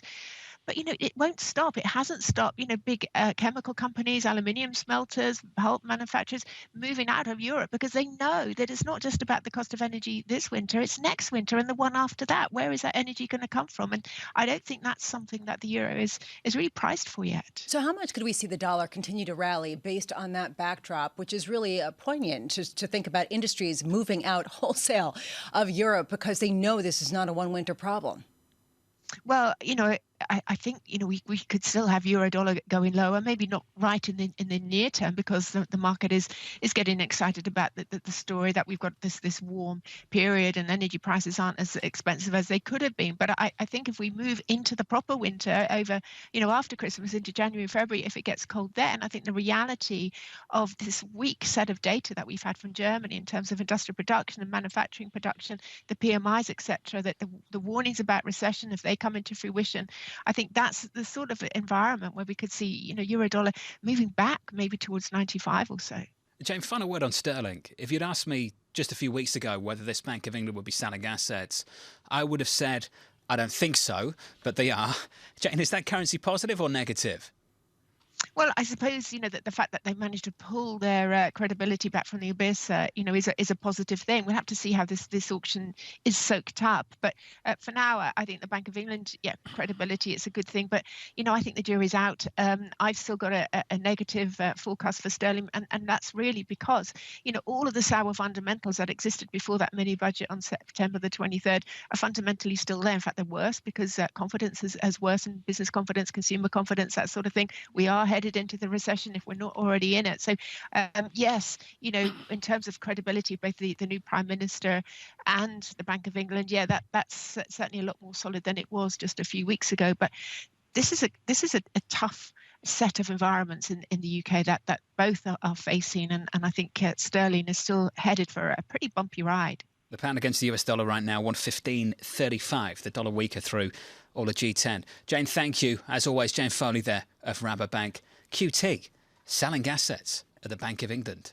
Lisa, here we are. Yeah, and as she said, it's always a good thing when they can claw back their credibility. I mean, just to sort of elaborate on that, which was an off-the-cuff comment, sure. It is remarkable that they're able to actually go through with their plan and not cause massive disruption based on what's happened politically to really give them a bit of a reprieve on this. And that's actually testament to something. I mean, I don't know what, this is politically motivated, whether Coach Lakota's comment, whether this is basically the Bank of England is in the driver's seat with fiscal policy. Yeah. But, how much is this really what we're looking at here with respect to their being able to go through this? I think it's important to recognise why they're actively selling and not just allowing balance sheet roll-off. And that's because the average duration, the average maturity in the gilt market is so much longer that you'd be waiting a long, long time to get that balance sheet down. So the option available to the UK is maybe a little bit different compared to, say, the United States with the Treasury, the average duration, average maturity in the Treasury market being a lot shorter. That's a great point. Also, they're focusing on short-term debt.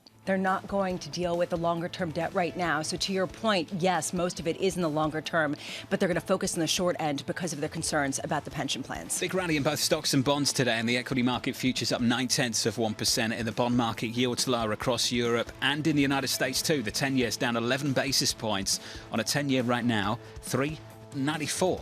Live from New York, this is Bloomberg.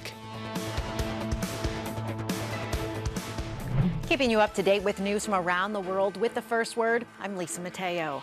President Biden's promise to impose higher taxes on oil companies that pose windfall profits will be all but impossible to deliver. This proposal comes as gasoline prices are still high a week before midterm elections. Many Democrats have unsuccessfully sought a so-called windfall profit tax for more than a decade. No such proposal is likely to pass the current Senate. In Brazil, protests by supporters of President Jair Bolsonaro have intensified.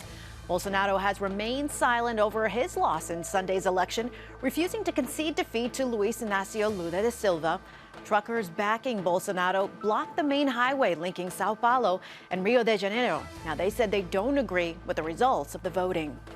Bargain hunters may be looking at Credit Suisse and think the bank could be the target of a hostile takeover. But Chairman Axel Lehmann says they'll end up disappointed. We are going to, to strive again. So we don't have any takeover discussions, and at that point we truly believe we want to stay independent. Lehman spoke to Bloomberg in Hong Kong. And Bloomberg's learned that Tesla is sending workers from China to help with an expansion at its factory in Fremont, California. Now, it's a move that could help the U.S. facility ramp up production. About 200 people from Tesla's Shanghai plant will head to the Fremont facility on assignments that will last at least 3 months. Global news 24 hours a day on air and on Bloomberg Quick Take, powered by more than 2,700 journalists and analysts in more than 120 countries. I'm Lisa Mateo. This is Bloomberg.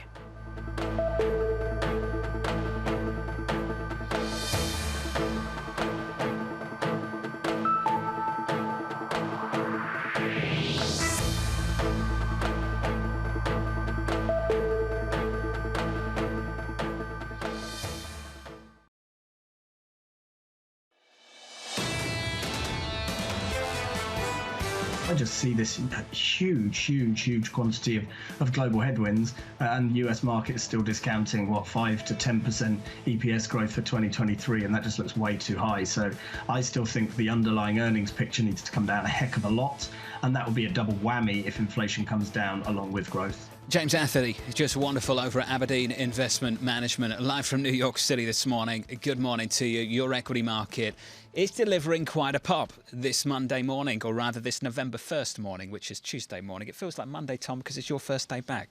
Futures up 9/10 to 1%. Yields lower by 9 or 10 basis points on a 10-year, 394.89. And in the FX market, euro showing some strength. I can tell you dollar showing some weakness throughout the whole of G10. 99.31, Tom, on euro dollar. Yeah, a little bit of weakness there. I would really note, as we talked with Jane Foley about some of the emerging markets, they're still showing weakness against dollar. I noticed Indonesia with its own calculus, and also China. 7.26 yuan is really quite a weakness, extrapolating out to 8 yuan, if you believe the math, out into the summer of next year. Someone expert on 7 or 5 or 8 yuan per dollar is Tom Orlick, chief economist for Bloomberg Economics, and he joins us now with much more of a tilt to his true expertise on China. I don't get it, Tom. You're going to explain it now. They're shutting down the Disneyland or whatever in Shanghai, and at the same time, a given luxury retailer, in this case Hermes, is opening a massive new store in Shanghai. Which story actually describes the greater China? So I think you're right, Tom. There's a huge contradiction there right now. On the one hand, you have the China land of opportunity, the world's second biggest economy, a country of 1.4 billion consumers, perhaps in a decade's time, the world's biggest economy. That's the economy which companies like Hermes, if they're opening a big new store there, are betting on. On the other hand, you have the China which we're confronted with right now, a China with millions under lockdown, a China with a property slump, and a China where the PMI data for October is showing the manufacturing sector in contraction. I think if you're taking an optimistic tilt, you say this too shall pass, COVID-0 will come to an end. Right. Ultimately, the tilt away from property will be good for growth. It's difficult to see how we get there in the immediate future. Okay, but if they turn the vector around, and let's just use as a round number, if they go from 3% to 3.4%, sort of all-in conversational GDP, what does that do to the greater Pacific Rim? So China has historically been a very significant driver of growth in the Pacific Rim and in the world. So you've got your Asian neighbors, Korea, Japan, Vietnam, who are locked in to the Chinese growth cycle, and you've got your global commodity producers, Australia, Brazil, also tied in to the Chinese construction cycle. So right now, with China suffering from both COVID-0 and a property slump, that's dragging the region and dragging the global commodity markets down. The hope looking forward, and we had some hints of that on social media today, is that perhaps there's an exit from COVID-0 coming down the pipeline. Not tomorrow, not next week, but perhaps as we get towards the end of the first quarter of 2023, we're going to be looking at a Chinese economy opening up. Perhaps some stability has returned to the property sector.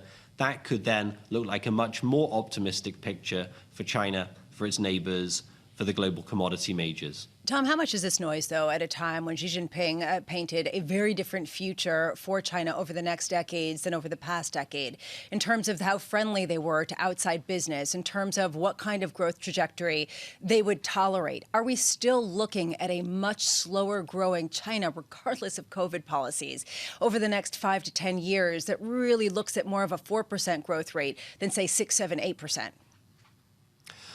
So it's a complicated story, Lisa. Right now, you've got some extraordinary factors weighing on growth. We've talked about COVID zero, we've talked about property. Those factors are not going to be there forever, but even when China exits from those drags, we're not going back to 6, 7% growth. You've got demographics, you've got debt, you've got more challenging relationships with the US who are blocking access to technology. That probably means that an optimistic scenario for China looking out to 2030 is growth in the 4 to 5% range. Now, layer on top of that Xi Jinping's stated view that the benefits of growth need to be shared more with Chinese workers and Chinese households, which means there's a smaller slice of the pie for entrepreneurs and certainly a smaller slice of the pie for multinationals and global investors. And I think that what that means is that the China investment story for the years ahead looks very different to the Chinese investment story from the years behind. What does that mean in terms of the global picture here? When we talk about inflation and some of the economies moving out of there, if you strip out COVID zero as even a factor, are we looking at something that is much closer to a recessionary scenario next year and potentially much slower growth for a longer term period of time just based on the changes in some of these policies in China? So you mentioned inflation, Lisa, and inflation, of course, is the big global story right now, looking ahead to meetings from the Fed, from the Bank of England this week. Now, ironically, the weakness in China here is actually giving the rest of the world an assist. Think about a world where China has ended COVID zero, pumped a bunch of stimulus into the economy to get through the property shock, lifted growth, perhaps artificially, but at least in the short term, back up to 5, 6%.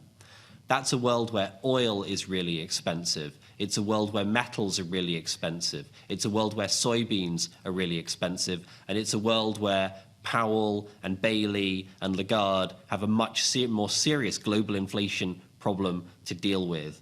So the weakness in China right now, certainly not good news for Xi Jinping, certainly not good news for investors in China.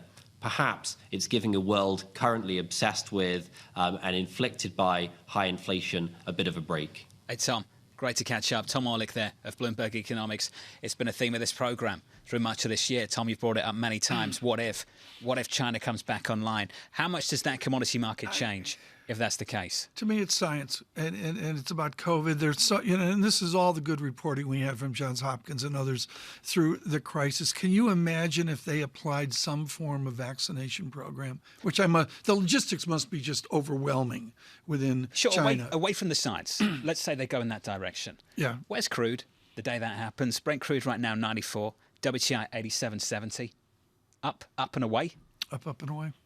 No question. And isn't that basically what Tom Orlik's getting at here, Lisa? That, the world's got to pass based on the fact that they did COVID zero at a time where we've got some real scarcity of certain goods. This goes to a question that you've asked many times, John, which is it good news or bad news if China really exits well recently. COVID zero? If this is the issue, right, are people underestimating the inflationary impact of the end of COVID zero at a time when perhaps the disinflationary forces are starting to control a little bit more of the narrative and all of a sudden, poof, and how does that deal with this stop-start kind of inflationary push? Bloomberg Intelligence, John, 15% of UK mortgages fall due, and they look set to double the monthly payments. Oh, it's brutal. We're going to talk about the reset in just a moment. And rates and business loans here in America. Rent for small businesses. Oof. Not good.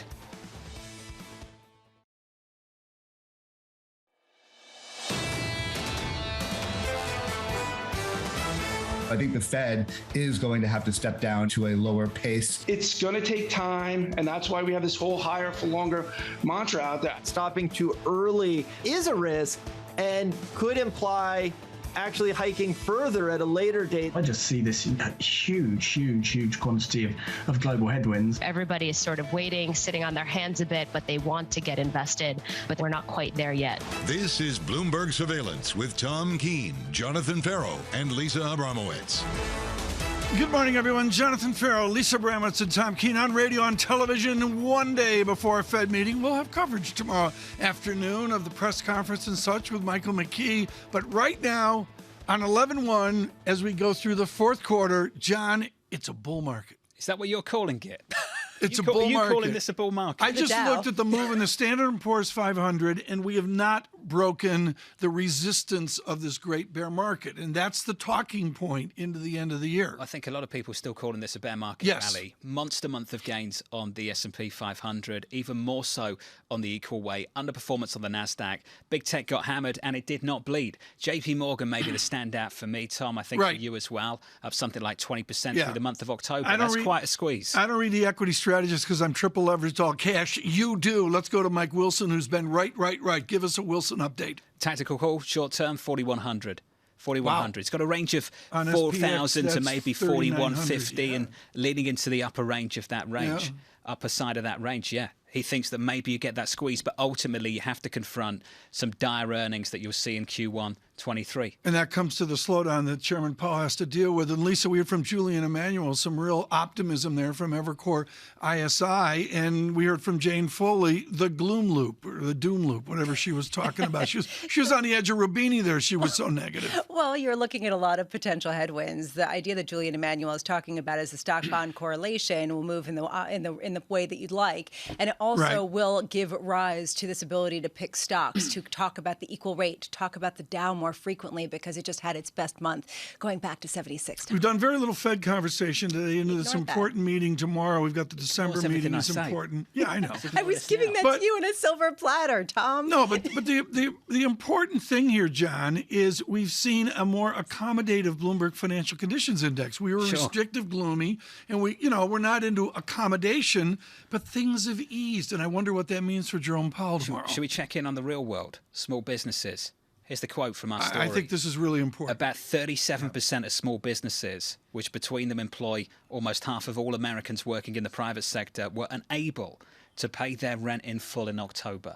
Yeah. And if you just compare where we were the month before, this is getting a whole lot worse from Massachusetts to New Jersey, New York, California, Pennsylvania. It's just a story right across the board. Lindsay Piegza last week visiting us in her studios from Chicago, she was blistering in her first comment about this, that there's fancy people in New York and everybody else out there's flat on their back. They're waiting for this to show up in the labor market. And in the meantime, it's showing up in other places. So it's set to get even more painful, potentially. Lisa, the labor market, I mean, it is the heart of the matter. I wonder how he's going to address it tomorrow. Especially when you don't want to see people lose their jobs, potentially millions of people, yet that's what people are calling for in order to get inflation under control. I do wonder the division between big business and small business. How much do small businesses have the power to both get some efficiencies of scale on the ordering side, while also not necessarily raising prices so much that they cannibalize from their business? Do they have pricing power? Right. Do they have the same kind of pricing power as some of the chains? And if that's that's what you're seeing in some of these pretty dire statistics about rents. On the data front, to get started here, from 30.31, we've migrated down to an optimistic 25.82, John, on the VIX. There's a lift right now in the equity market, up 0.9%.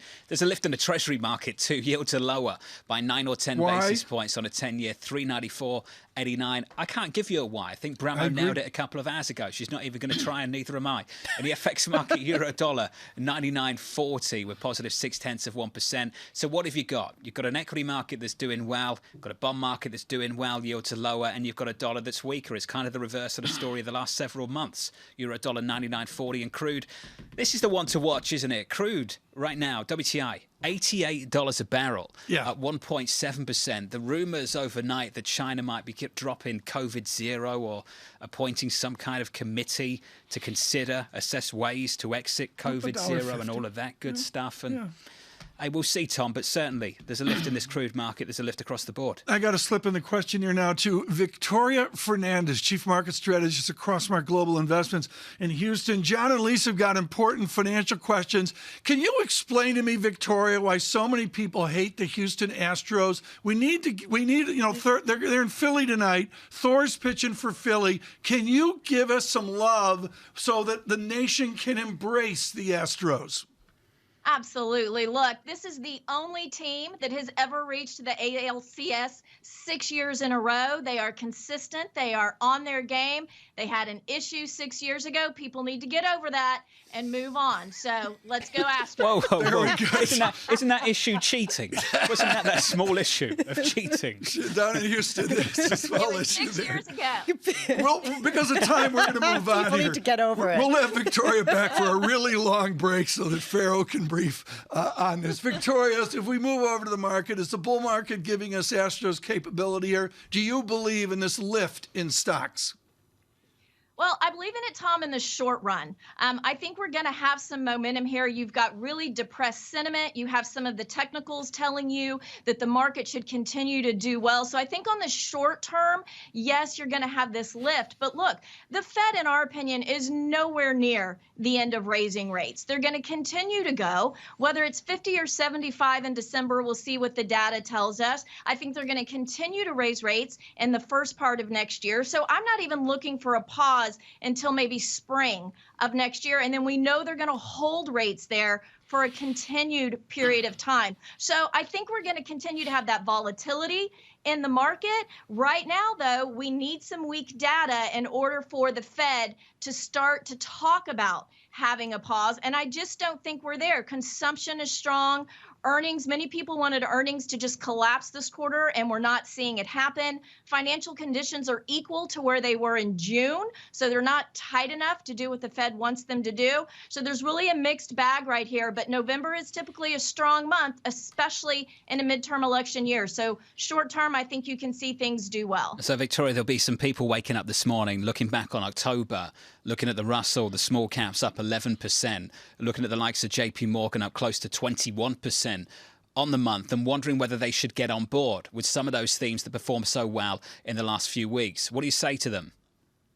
Yeah, I would say that they need to be tactical if they're going to be making some turns like that in their portfolio. Longer term, you do kind of that broad buy on weakness, sell on strength. That's what we're doing, kind of having a broad-based portfolio with diversification in it. But it doesn't hurt when you've got the dollar where it is and there's concern that you're going to continue to have a strong dollar because of the Fed raising rates more than other central banks, then yeah, so a little bit of small caps makes sense. We like financials, but we do think that when they run up significantly, you can trim a little bit of those names because we're going to have some pullbacks in this market going forward. So I think you can be tactical in some of those areas. Healthcare we like I said, financials we like, some of the staples we like, but trim on up days on some of these names and take some off the table. That's the stock side. What about the bond side? Is the 10-year still the ballast that so many people were hoping it would be? It failed, and now people are re-upping their hope that this is the area, the store of value for the next few years.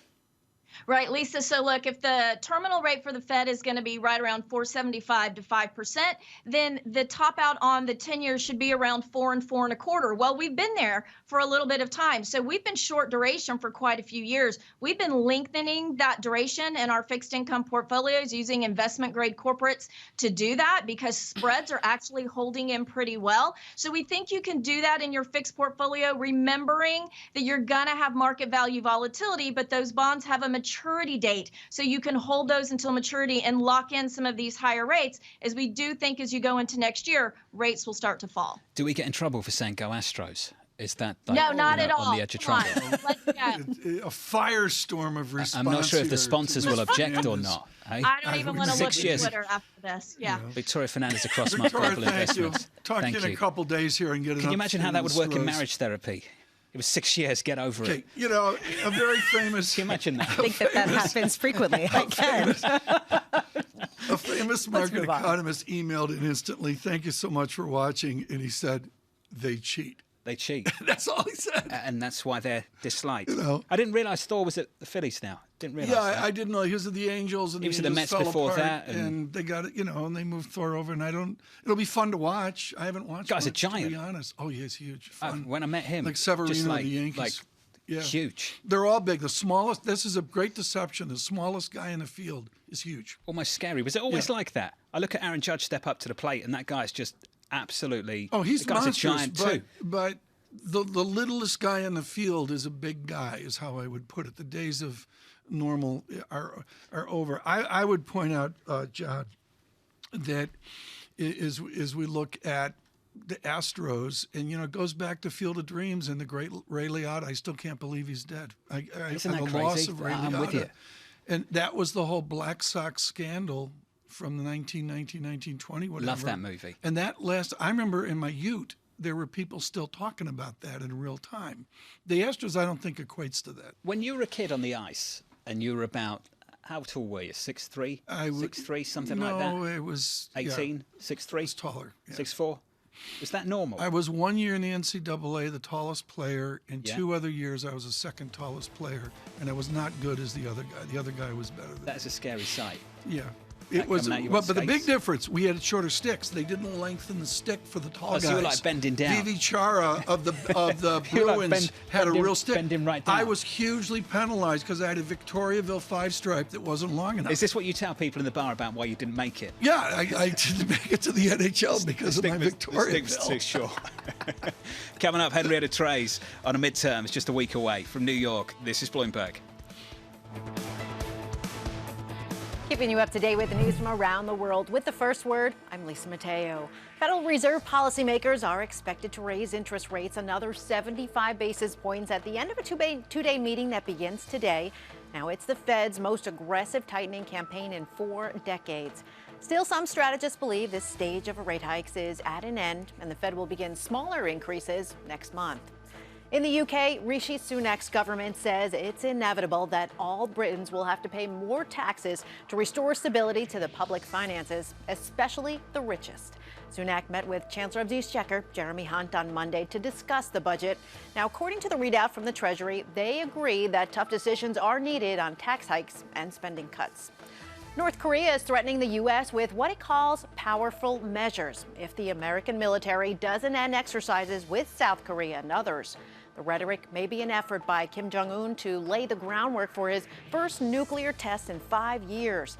Now, this week, the U.S. and South Korea started joint air drills after exercises on land, sea, and air in recent weeks. And a big takeover in the medical device industry. Johnson & Johnson is buying Abiomed for $17.3 billion in cash. Now, that represents about a 50% premium to the company's closing price on Monday. Abiomed develops technologies designed to assist and replace the pumping function of the heart. And Uber posted third-quarter revenue that beat estimates. The ride-hailing company reported a recovery in the number of drivers that supported increased ridership. Now, that should help ease investor concerns that rising inflation would cut into the number of people taking Ubers. Global news 24 hours a day on air and on Bloomberg Quick Take, powered by more than 2,700 journalists and analysts. I'm Lisa Mateo. This is Bloomberg.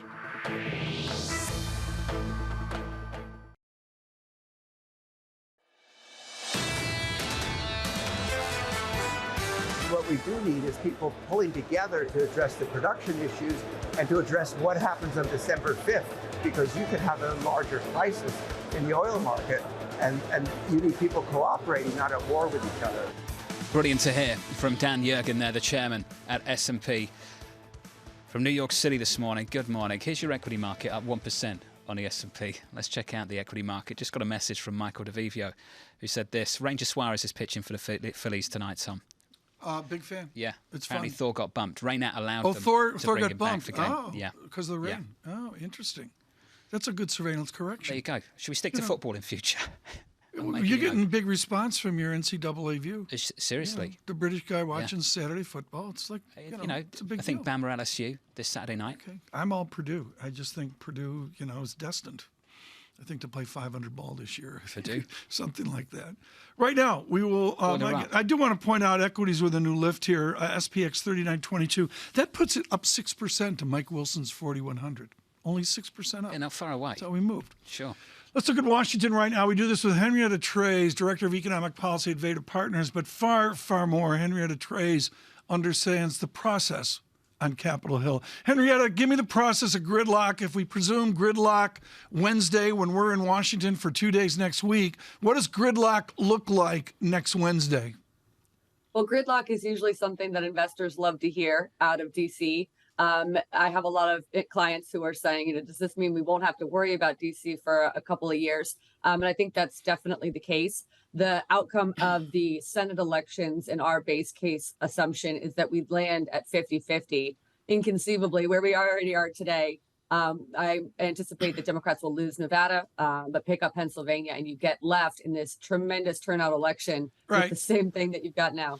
You've seen the theater in the rooms on Capitol Hill. Do you expect to see the theater of big oil executives saying, do you solemnly swear?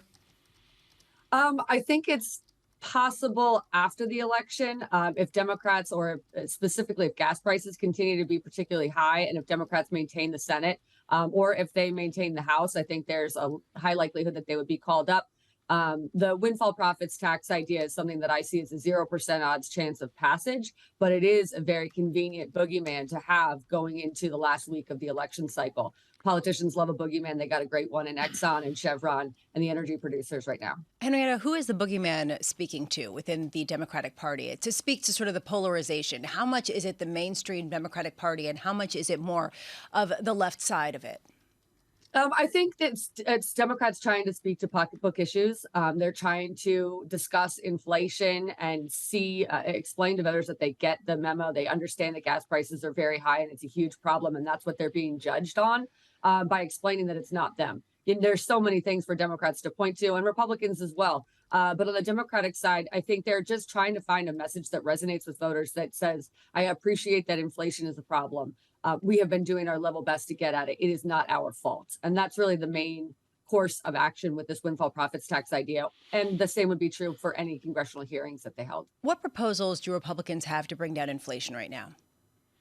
Ironically, their main proposal is to extend the 2017 Tax Cuts and Jobs Act, which is the same as federal spending, fiscal stimulus, which is their primary argument why Democrats have gotten us in this position in the first place. Reckless federal spending. The 2017 tax bill was a $5 trillion bill, $1.5 trillion of which was pure deficit spend.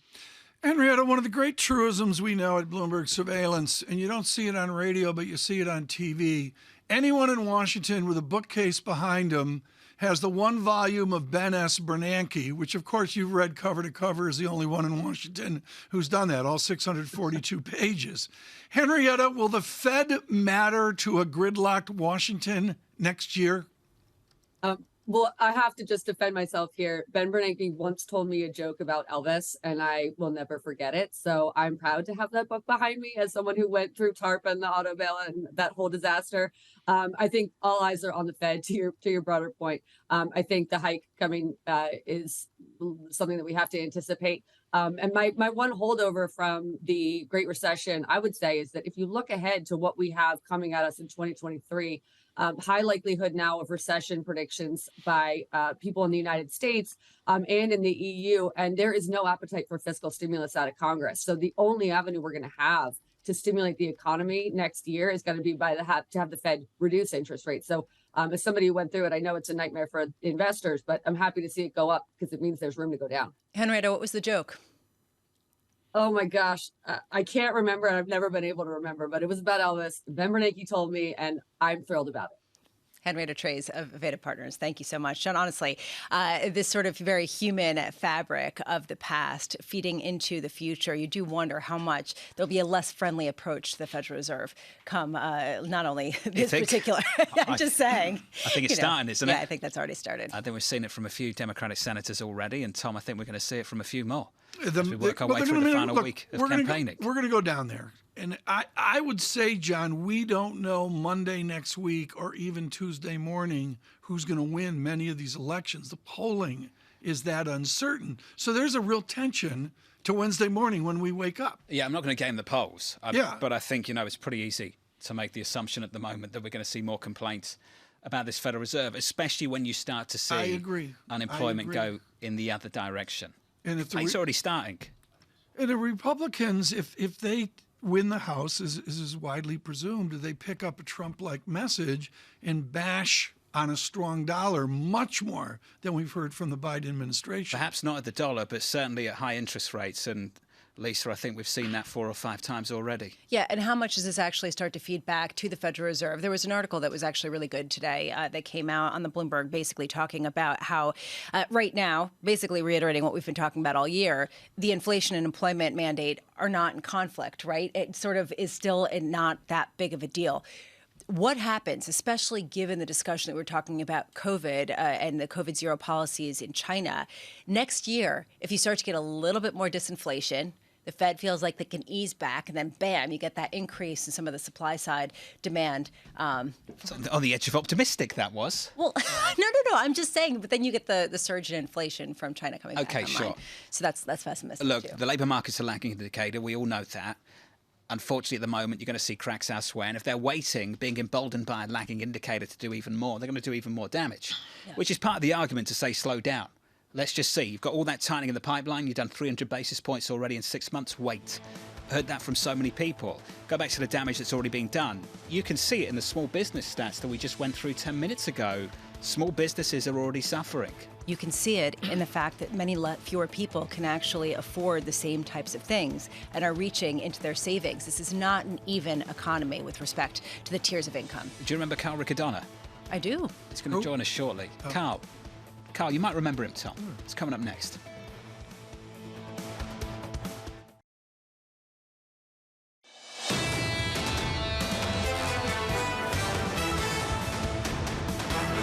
"60 minutes away from the opening bell in New York City. This Tuesday, equity futures up by more than 1%. The rally continues. Through October into November, equities up and yields are lower by 12 basis points now on a 10-year. That's a move, isn't it? Quite a move. 392 on a 10-year. Only a few Fridays ago, 433. Do we know why? Can't It's give my you a second time why I've asked. 13 right now. beeps. I've got answers for you, Tom. Euro dollar, 99.43. I agree. It's a mystery. Weaker dollar, bonds a bid, equities a bid. Crude's bid, 88.43 to kick off a brand new trading month, up more than 2%. A little bit of data later. JOLTS, job openings. Lisa went through this a bit earlier. And ISM manufacturing, Tom. 2 of many data points during the next 24 hours. Which is a constructive PMI here, above 50 or under 50? I have no idea above what that 50. does. S&P Global come out with their PMI, and I say it's in the United States is less watched than elsewhere. So in Europe, we'd watch that, and in China maybe too. We'd watch the PMIs there. But it's the ISM manufacturing number that seemingly historically has been the one that people watch a little bit closer, Tom. Okay. ISM manufacturing coming out at 10 Eastern. Have you seen this headline? Just right after we talked about it. Senator Warren, Senator Sanders asking Chairman Powell about recent projections and rate hikes. You're going to see so much more of this. And not just from those two candidates, because you'd expect it from those two, but you'll see it from others too. You may see it from the other side as well. I mean, the tension picks up here. And again, this has to do from moving from ultra accommodative, good morning, Dr. Fisher over at BlackRock, up to accommodative and where we are now, somewhere in neutrality. I've been guilty of this, speaking from 60,000 feet. Carl Riccadonna's on a glide path, landing with the Fed tomorrow. We'll have our coverage. He joins us now, Chief U.S. Economist at BNP Paribas. Carl, I want to drill right down to the press conference. Everyone's going to want to look out to December. How does Powell frame December tomorrow in the vicinity of 2:24 p.m.? Well, good morning, Tom. I think that the challenge for tomorrow's press conference, obviously November is all about December, but the focus is going to be on the Fed's credibility around this messaging. And they've previously highlighted that they need to see some realized improvement in the inflation numbers, not just wishful thinking about a turn on the inflation data. And if we look at, for example, the core CPI, the 6-month annualized rate of change relative to the 12-month is not telling us things are moderating. So I think what could happen, I mean, the Fed is obviously eager for a downshift at some point, But I think that maybe Powell will take a step away from that, and rather than committing to December, he'll say, well, the time is approaching for a downshift. We'll let the data do the talking. And we have, before the December meeting, 2 jobs reports, 2 more inflation reports, and also 2 more rounds of inflation expectations numbers, which I think are exceptionally important at this moment. Is the rate regime now, or what we're going to see in December or January, the same as it felt the last time we were at this level of nominal rate?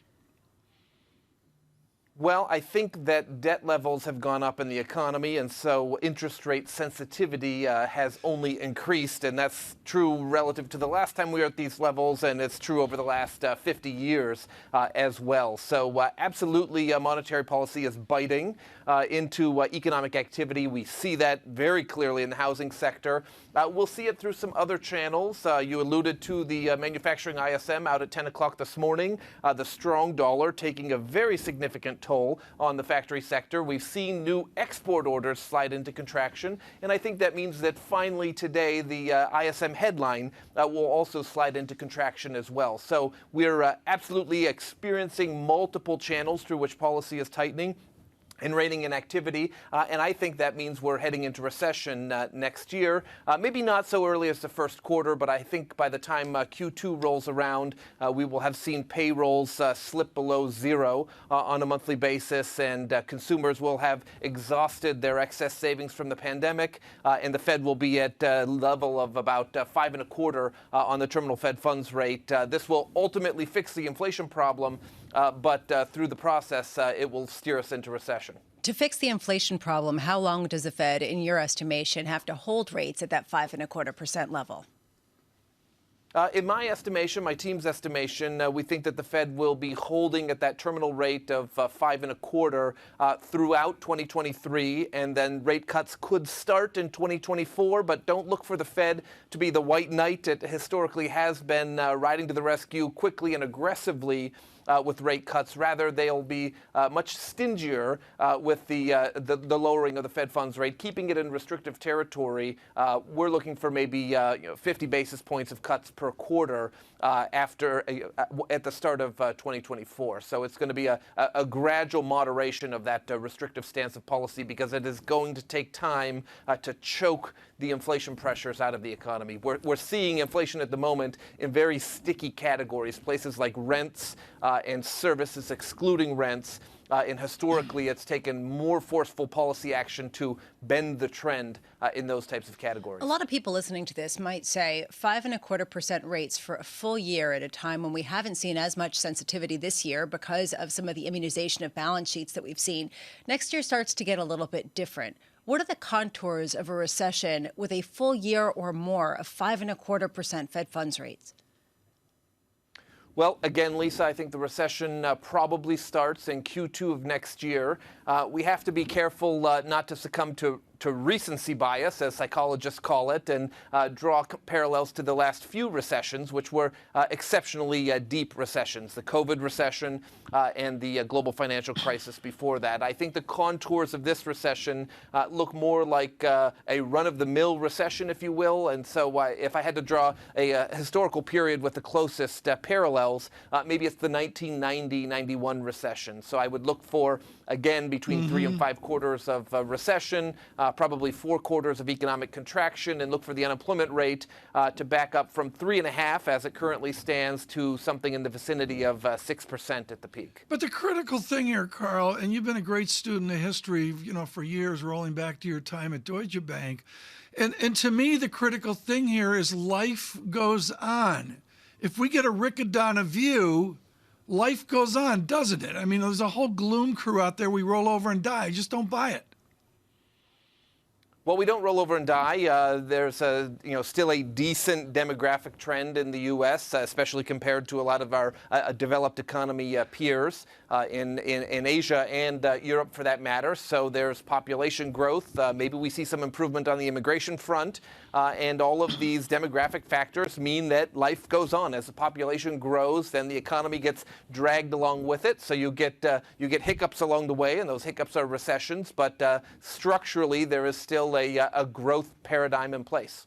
Meanwhile, Senator Warren and Bernie Sanders putting out a note basically talking about how they want to talk better with Fed Chair Jay Powell about the path of rate hikes and some of the pain that it's going to inflict on the economy. If the Fed lacks the political will for whatever reason to get to that 5.25% level, how high could inflation be? I mean, what's necessarily going to be the length of time that inflation could remain high and the ramifications for the economy?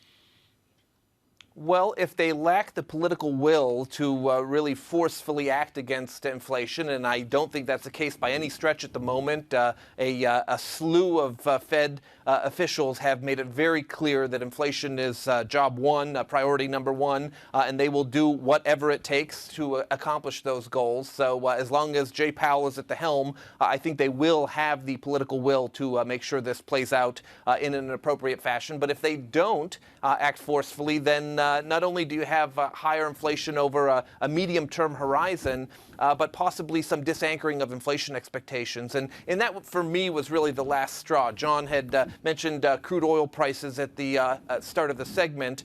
Crude oil prices in the $80 to $90 range mean that the relief we've seen in gasoline prices over the last 100 days or so may prove short-lived, and we could start to drift higher in the coming months. And nothing antagonizes inflation expectations in the United States, including longer-run inflation expectations, than rising prices at the pump.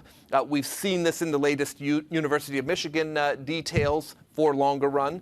We've also seen it in the New York Fed's survey of consumer expectations on 3- and 5-year horizons. So I think in the back of their minds, Fed officials are looking at that notch up in inflation expectations. It's still in territory consistent with them moving back to their goal, but it's moving in the wrong direction. And I think this is part of the reason they may have some pause about really convincingly signaling a downshift for the December meeting. And instead they'll say, well, let the data do the talking, and if we do see some relief, maybe they can downshift to 50 in December, but I don't think we'll get kind of convincing table-pounding confidence on that point in tomorrow's press conference. Carl, thank you. Got to leave it there. Carl Riccadonna there of BNP Paribas.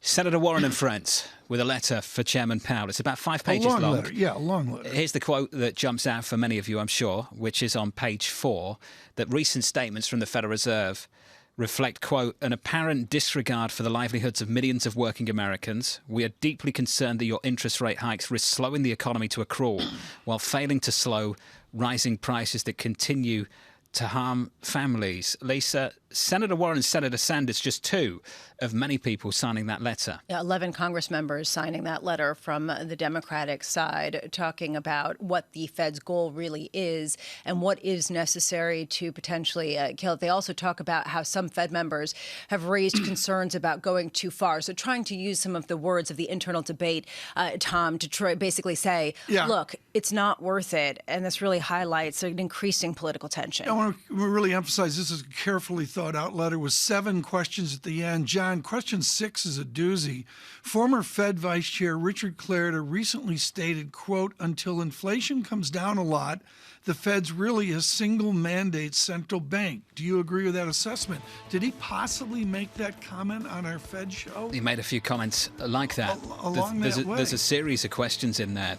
There's 7, Tom. 7 questions. About the forecast and recent statements, and this is going to be a key part of our conversation going into decision day tomorrow. And I imagine the chairman's going to get asked about this in the news conference too. Window to 2023. Without a doubt. In the next hour, pleased to say that Stuart Kaiser is now at Citi. Good. Got a new seat. Looking forward to this conversation at 9:30 Eastern. We'll catch up with Tiffany Wilding and Pimco as well on Fed Eve, Fed Decision Eve. That's going to catch on. It's my new branding. Oh, is that so? Yeah, it's really working. Keep telling yourself It's really working. What'd you guys for Halloween? Ratings are through the roof. Yeah. Do you think I do Halloween? Honestly, come on. You know. He hands out sliced fruit to the children. They didn't come round. No one knocked the door. What a shocker. Anne-Marie Horton had at one point, Anne-Marie Horton had 14 kids at her door, throwing them Skittles and Reese's. She actually went and bought a lot of candy for them too. Yeah, I do that too. The AMH is nice. From New York, this is Bloomberg. And I only got one trick-or-treater. That was it. Keeping you up to date with news from around the world with the first word, I'm Lisa Mateo. Well, SpaceX is set to launch its powerful Falcon Heavy rocket from Florida on a classified mission for the U.S. Space Force. Now, that launch could take place as early as an hour from now. Elon Musk's big rocket accounts for only a tiny fraction of the company's launches. The Falcon 9 handles most of SpaceX business. Bloomberg's learned that Musk's electric car company, Tesla, is sending workers from China to help with an expansion at its factory in Fremont, California. It's a move that could help the U.S. facility ramp up production. About 200 people from Tesla's Shanghai plant will head to the Fremont facility on assignments that will last at least 3 months. The Biden administration's restrictions on U.S. citizens assisting China's chip industry will be more narrowly enforced than feared. And that suggests a smaller than expected impact on semiconductor companies. The sanctions were introduced to keep cutting-edge chip technologies out of reach for China's military. Global news 24 hours a day, on air and on Bloomberg Quick Take, powered by more than 2,700 journalists and analysts in more than 120 countries. I'm Lisa Mateo. This is Bloomberg.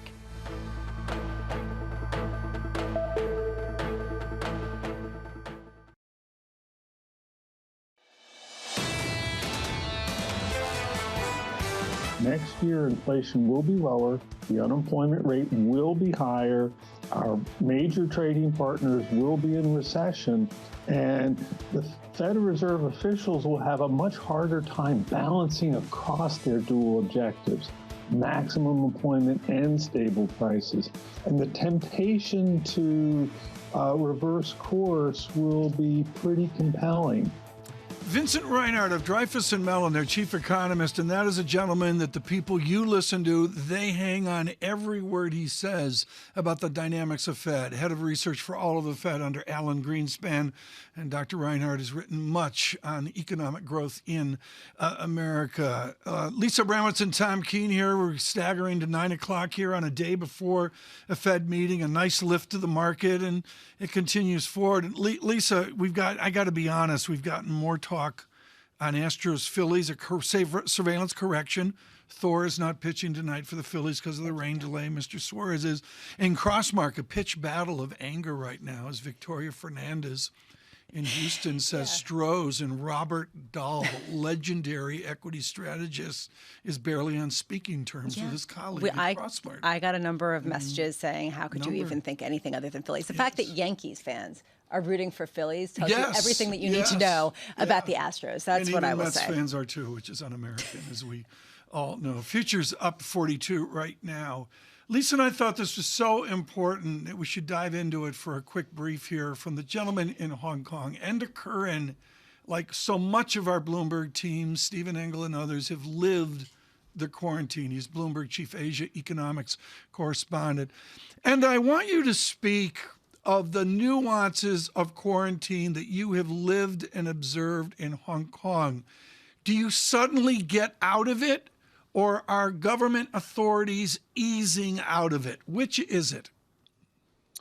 Kind of easing out of it, Tom, in the Hong Kong sense. As you know, for the last few years, Hong Kong was more or less cut off from the rest of the world. 3-week quarantine in a hotel, then 2 weeks and 1 week.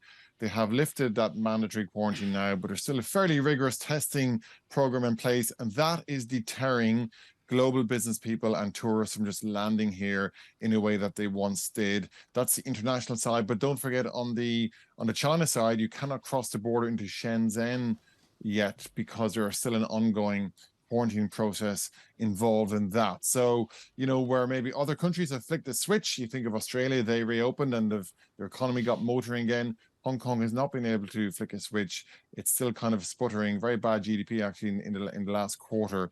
And the reopening story here is a long way to go. But I would say a lot of people are watching how Hong Kong plays out because it could be a prejudice for what China eventually does. After the party Congress, I've heard very little about central bank monetary policy, the dynamics of large government money, even fiscal policy. Do you see a plan out there?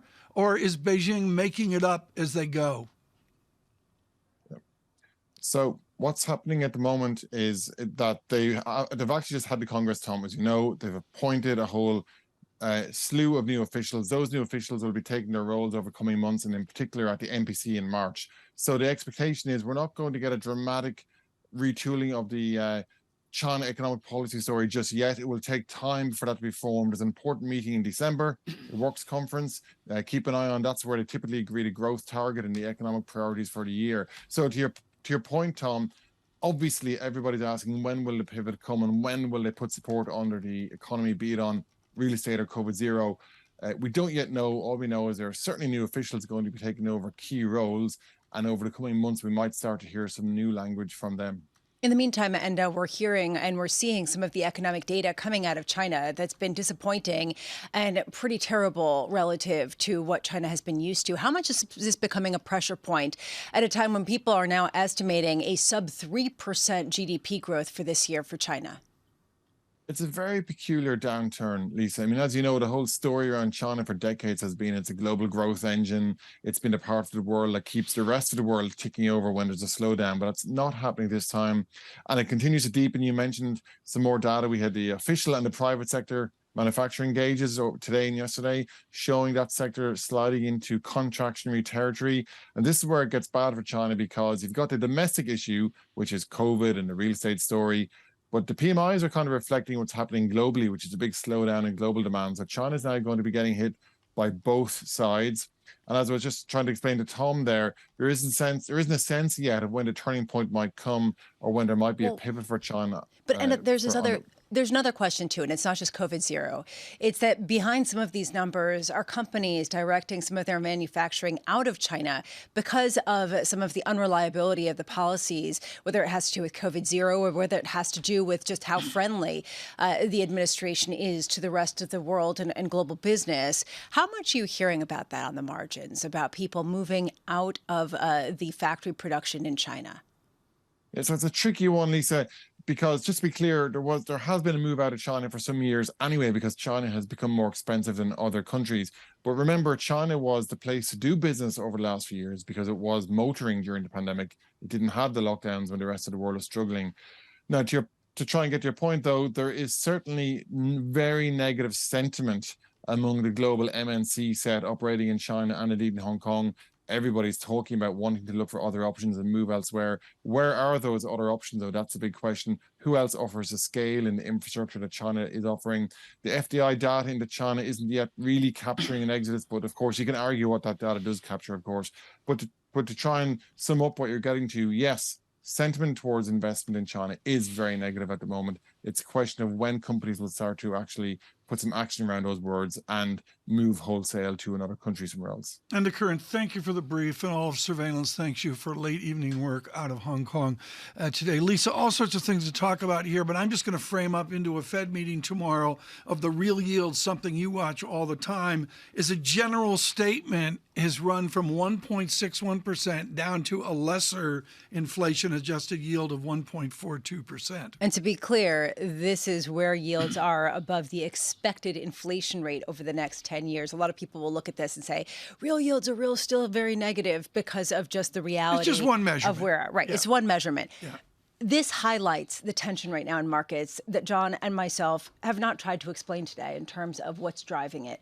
Are we reaching a feeling that perhaps the Fed has gone as far as they can go, or we've priced in expectations of that? Are we basically just seeing a short squeeze? Are we seeing people not know where else to go and seeing value right now in 10-year treasuries?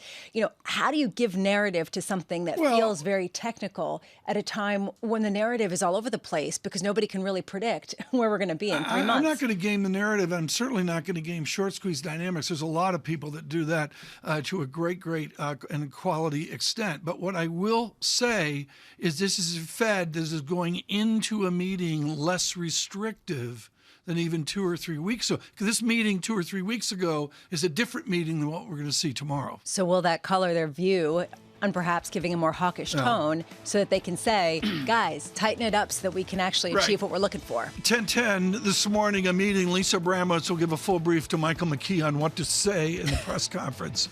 He'll be tomorrow. briefing me. Please stay with us. Futures up 42. Dow futures over 33,000. This is Bloomberg. Good morning.